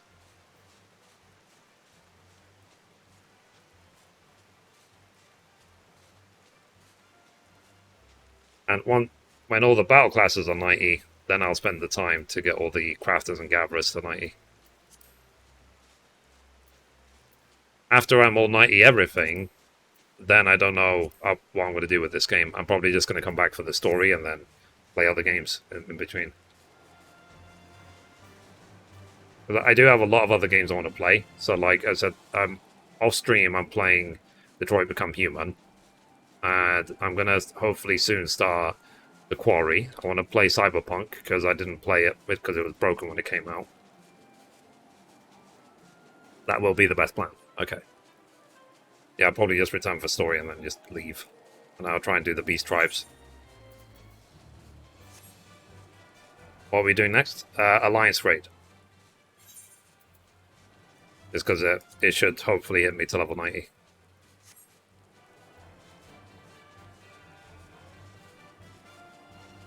Unless you want to finish. Yeah, no, I'm talking about, like, after the battle classes, I probably will do Crafters and Gatherers. But I just can't imagine it would take that long to level all of them up. I'll be dragging them. Alright. Let me know when ready.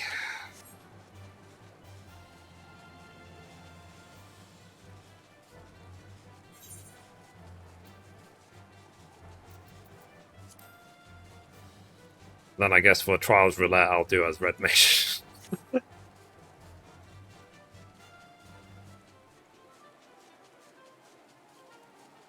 Ready? Okay.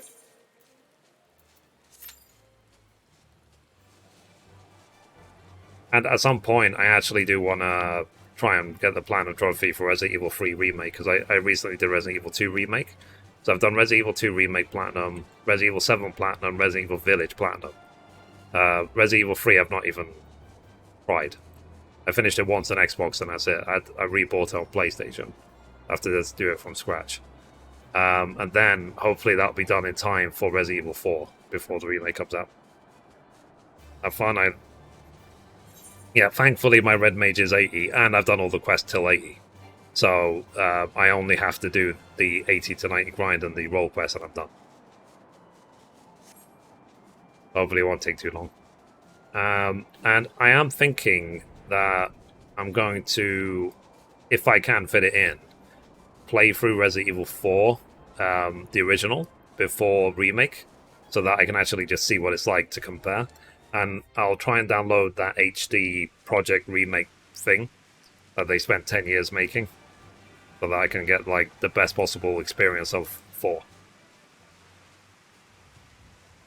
So right now, basically, like, all my life is either Final Fantasy or Resident Evil. For now. And we'll see what other series I get.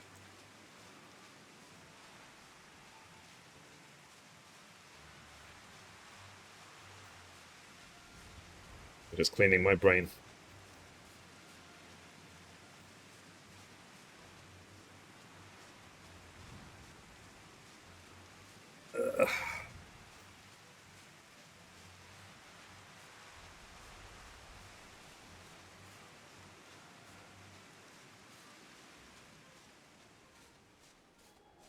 Mine is building Legos. Yeah.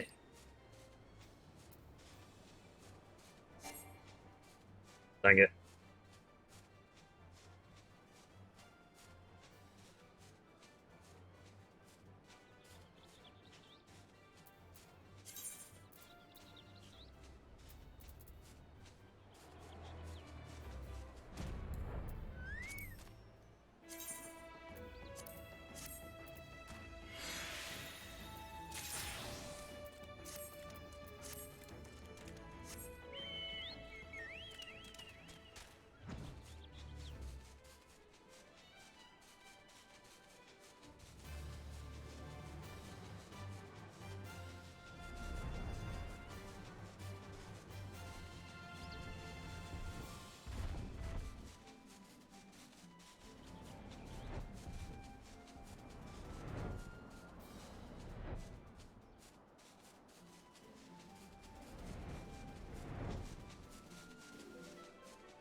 That's where the S rank comes from, right?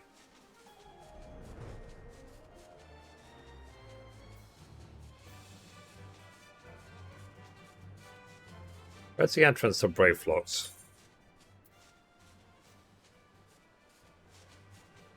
Oh, there. Okay.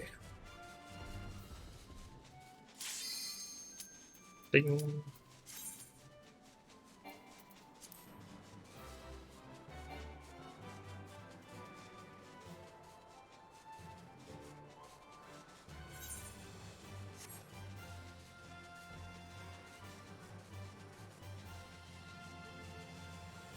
Da, da, da, da, da, da, da, da.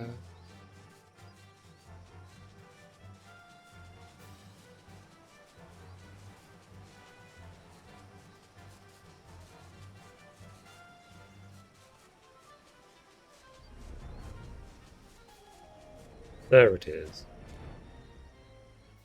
Brave Flocks all talks. Uh,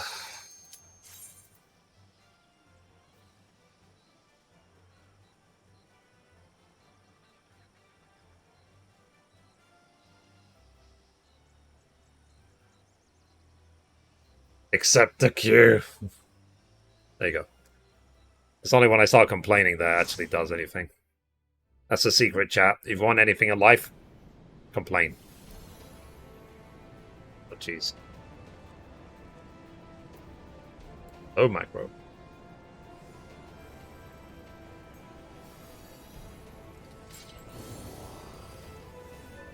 I hope you are inspired. That was my TED Talk for the day.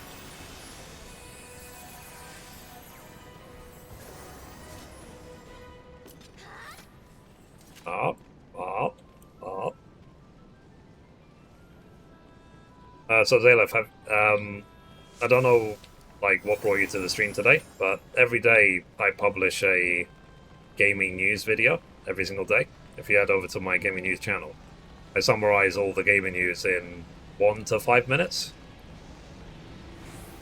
So if you want to check that out, that'll be useful for you in any way. And I've been doing it every day now for more than a year, I think. It started last April. April 2021. Just in case you need a daily dose of gaming news, or a gaming news summary, basically.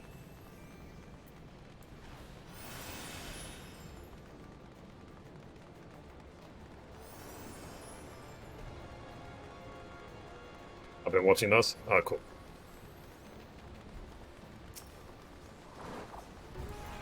Is there anything I could do to improve them? Or is it a nice format already?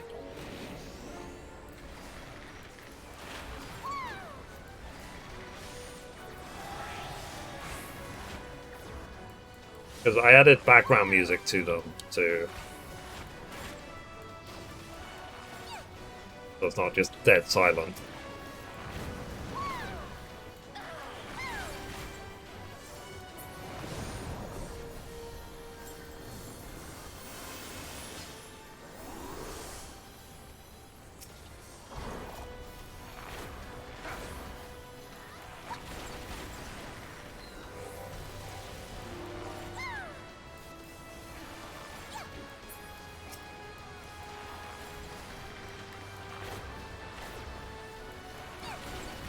And I have my Let's Play channel, and then I upload a finance video to my personal finance channel every Saturday, and I upload a vlog every Sunday. In the vlog, I basically just say what I've been thinking about each week. Like them as is. Cool. I think that the main feedback I've gotten about the gaming news videos is that some people just wish they were longer. But the thing is, like, I just don't have that time. With the way that I do the gaming news, every minute of footage adds about 20-30 minutes of work. So for example, when I made my Last of Us remake compilation video, or all the wishes of Last of Us remake, that took me like 4, nearly 5 hours to do, and it was only like a 4-minute video.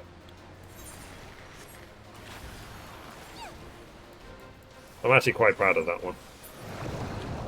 And one thing I'm doing now as well is on the 14th of each month and on the last day of each month, I'm going to add a summary of that period of time.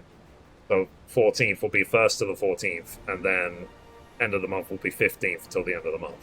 I'll pick my 10 favorite gaming news stories from that period of time and put them in a compilation. As some people just want to see a summary, they don't want to see it every single day.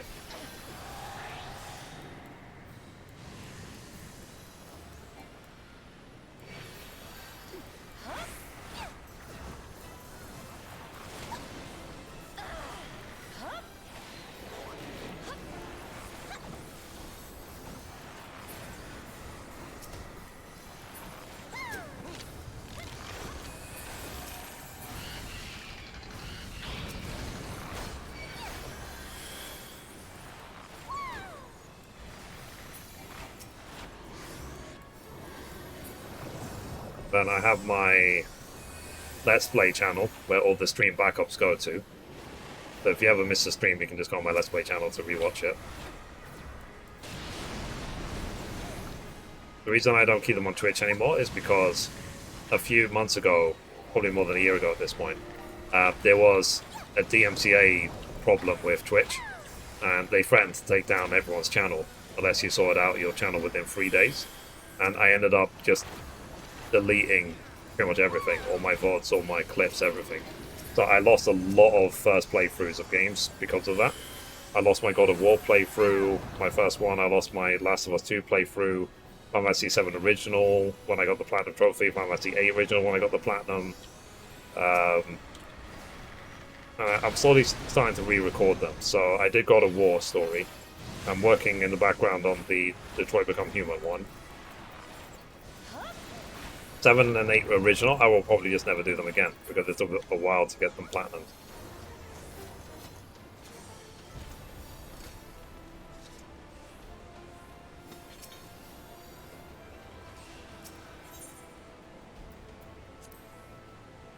Thankfully, all my Final Fantasy XV videos are on YouTube, and so is my Final Fantasy VII Remake one.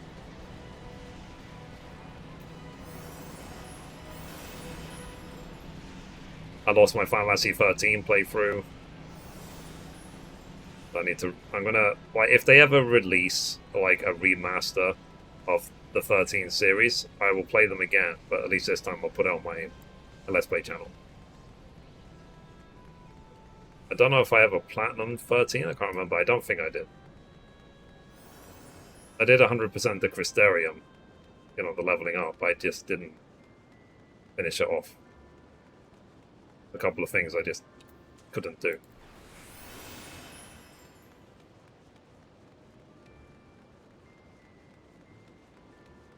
I've never played...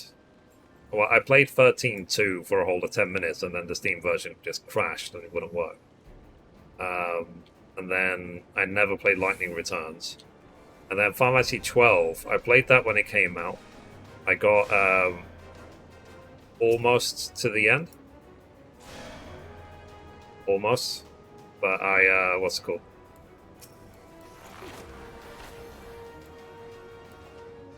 I saw my best friend at the time finish the game, and then I never finished it myself. But I could revisit 12 at some point.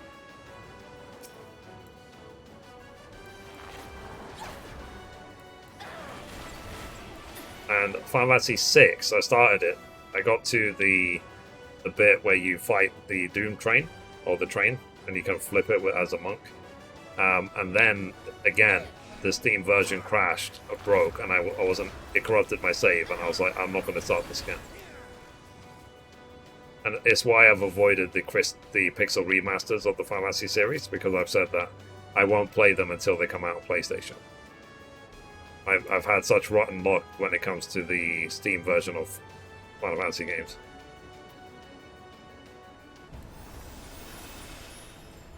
Might just be my PC, it could be a number of things. But I think it's also because I try to stream them. I don't just try and just play them.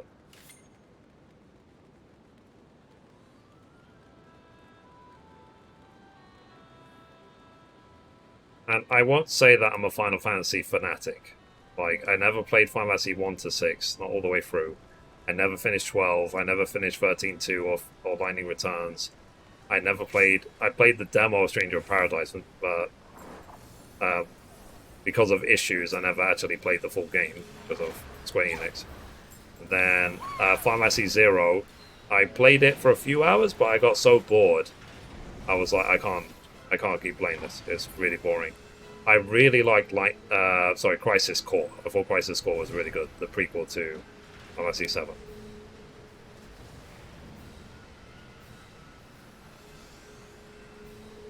Those are quality ports. Yeah. It's been my rant about Square Enix. Is how can they make simultaneously some of the best games ever and also some of the worst? I think it takes some wizardry to do that.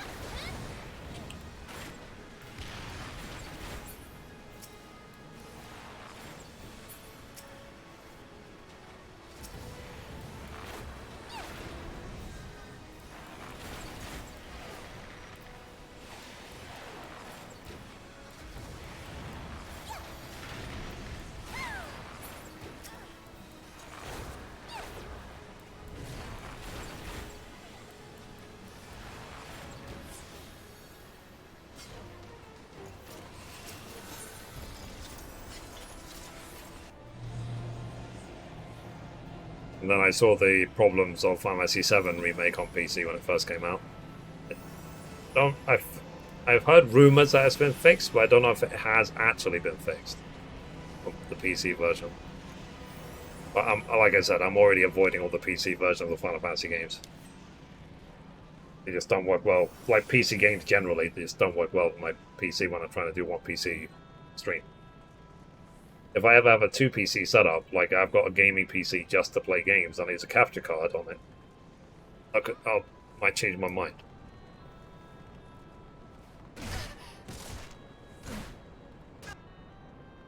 Got other priorities before then.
There you go. Interesting notification.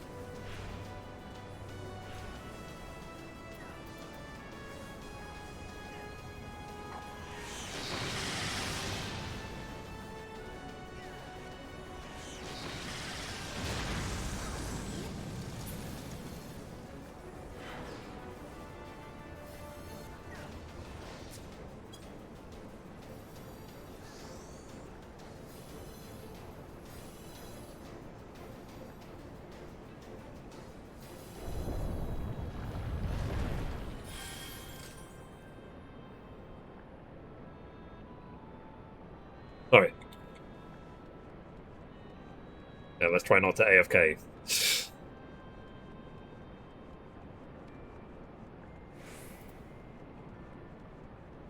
The word is try.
Remember a time we actually wiped on that dungeon, that boss. So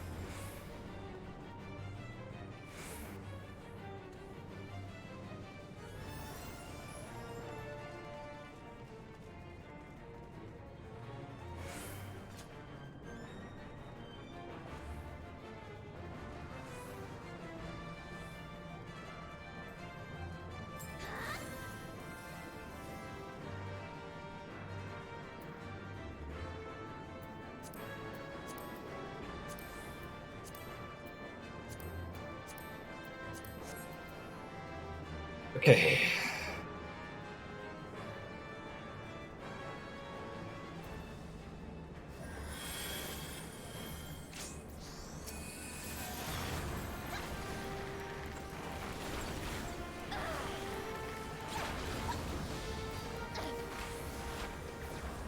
Another question, chat. What do you guys think of the game Eternights that was on during the PlayStation State of Play? It's that game that's the sort of action combat dating sim game.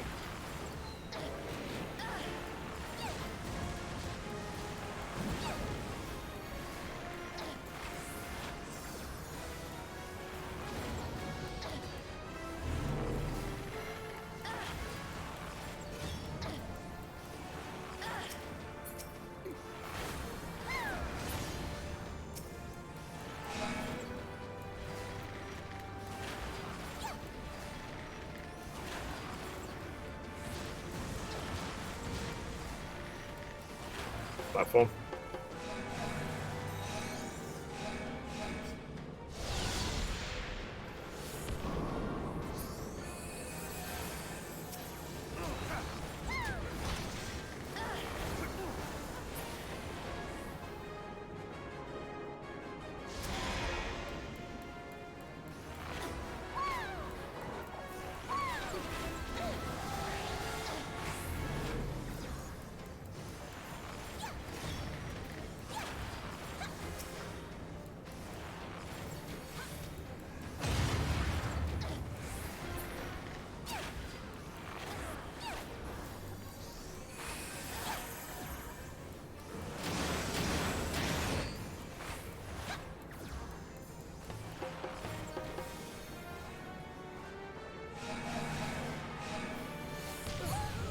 Well,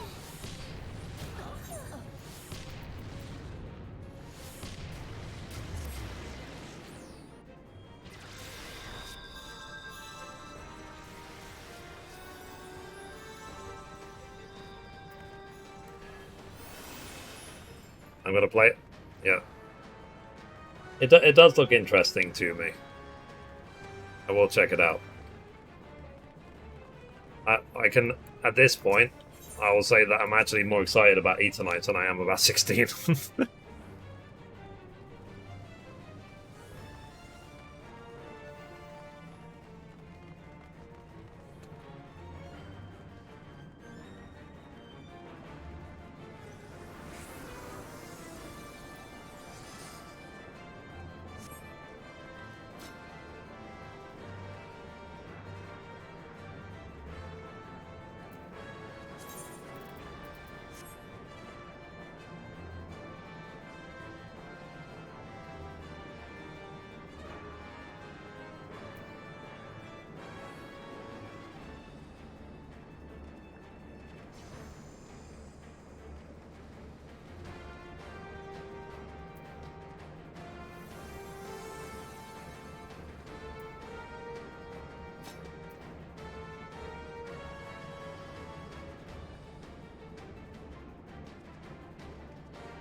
Well, I think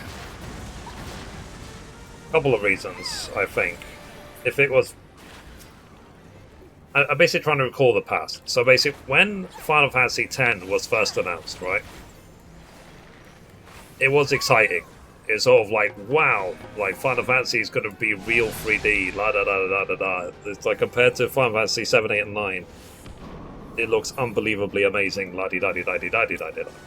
And then, in my case, it took so many years for 10 to come out that by the time it did, I no longer cared. I remember, I think my friend said to me at the time, Final Fantasy X is out. And I'm like, yay. So,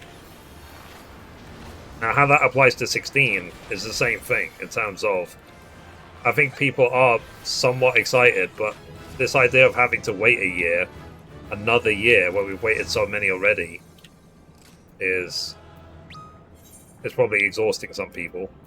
And also as well, Final Fantasy VII Remake Part 2 excites me way more than the concept of 16. And also as well, from the latest trailer that we got a couple of days ago, the UI of 16 actually looks awful. It looks really bad.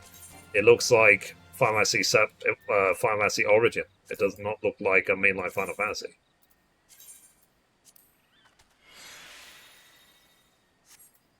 Okay, so I'm 90 barred. Yay. And Final Fantasy Origin didn't exactly do well. I think it sold like 60,000 copies or something like that. Which is really, by Square Enix standard, is a really, really low number. Alright, let's quickly do Trials Roulette. I'll switch to my Red Mage. Then we're done. Red Mage.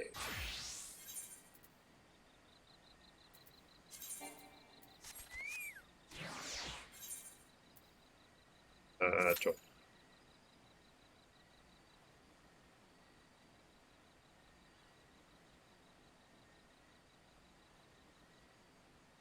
I haven't played Red Mage in ages. I don't remember what the rotation is. I was going to switch to Sage. Okay. Let me unqueue that then. Okay, you can switch.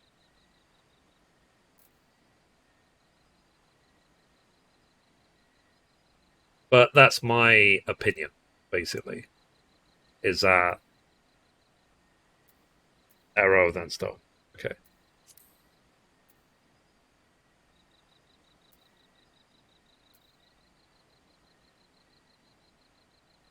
Hey Ian, good morning.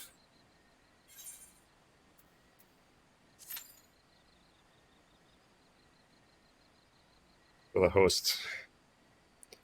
Fire them thunder if they pop. Okay. You can jolt to trigger dual cast. Yeah, I'm sure I'll remember it if I just start playing it again. 1 p.m. here? No, fair enough. Oh, geez, how is it 6 p.m. already? Wow, I've been having fun. I guess I'll save the 90 Bard quest for tomorrow. Because I don't know how long it's going to take.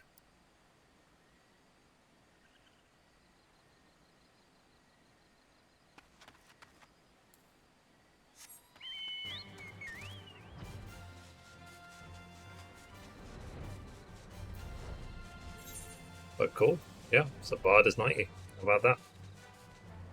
I'll do Red Mage. And then after Red Mage, then we'll see what I'm going to do. I might do Astrologian or something, just get out of the way.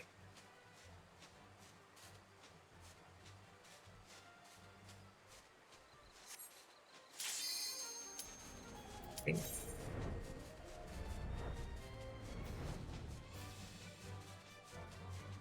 1 a.m. Yeah. So, I've decided to delay Cyberpunk here because this week, basically, tomorrow is a new beast tribe in this game. And then Wednesday, I guess, can carry on this game. Thursday, there's the Summer Game Fest kickoff. So I'll play this and then we'll watch Summer Game Fest. And then Friday, we'll hopefully be playing the game The Quarry. So it's a busy week, so not ready yet for Cyberpunk.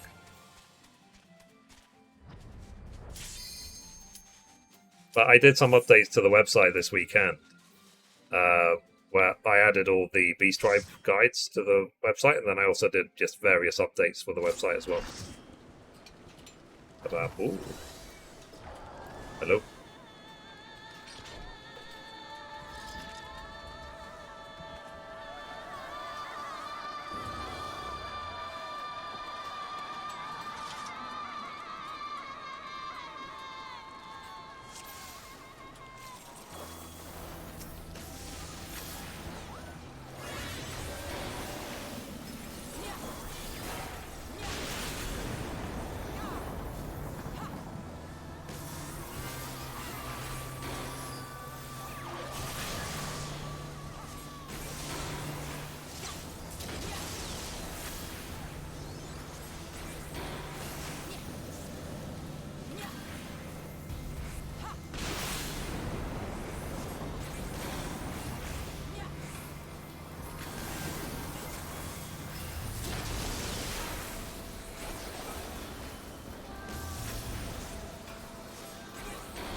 I'm stunned.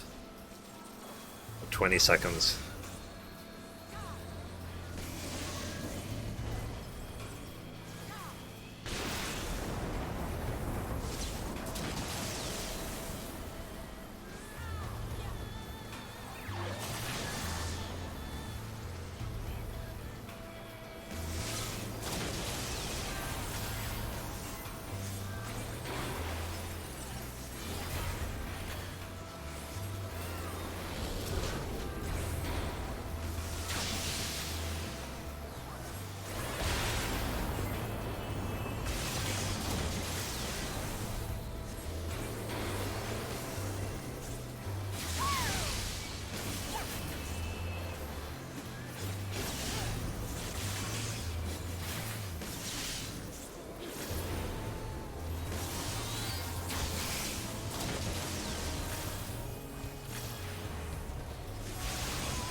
I'm looking at a new keyboard because this one has annoyed me for so long.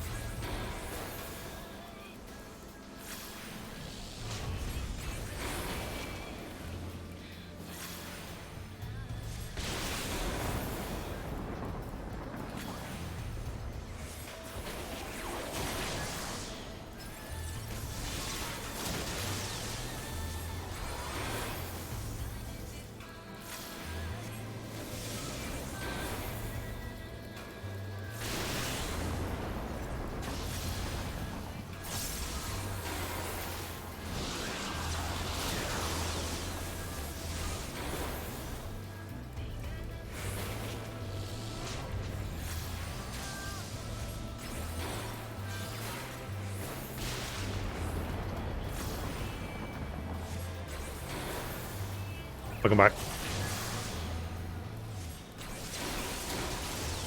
Uh-oh.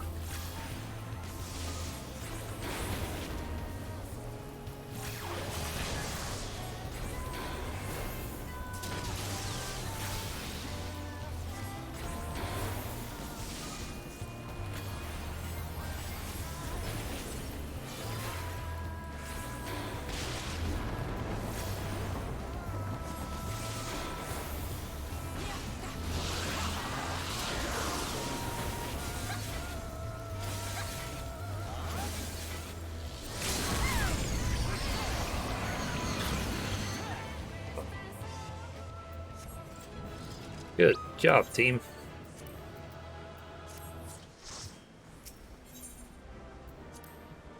Okay, let's get out of here. Yeah. Alright. So, chat, given that it's already after 6 p.m. and I'm flipping exhausted, and I hit 90 bard, and I recorded 2 videos today, I think that's a good time to stop. Hopefully tomorrow we'll start the Akasodra, or Akasodra, whatever it's called, Beast Tribe. And then I'll do the level 90 bard quest, hopefully.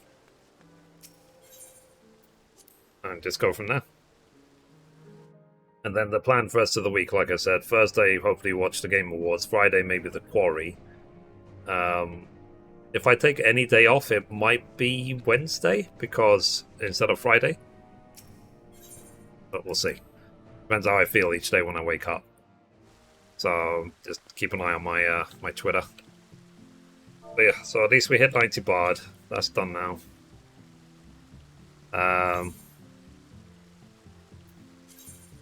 Okay, let's exit. Alright, chat. I think that's a good time to stop for the day. I'm really, really tired today. Like I said, when I was recording the video this morning, I was delirious. I don't know why I'm so exhausted. And I will see you guys hopefully tomorrow.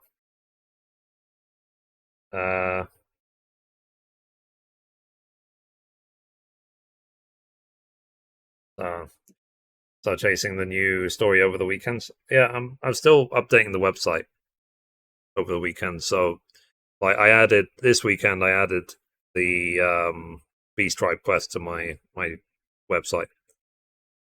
So yeah. All right, guys. I will see you guys hopefully tomorrow. Have a good one. Take care. Bye. Bye. Bye. Bye.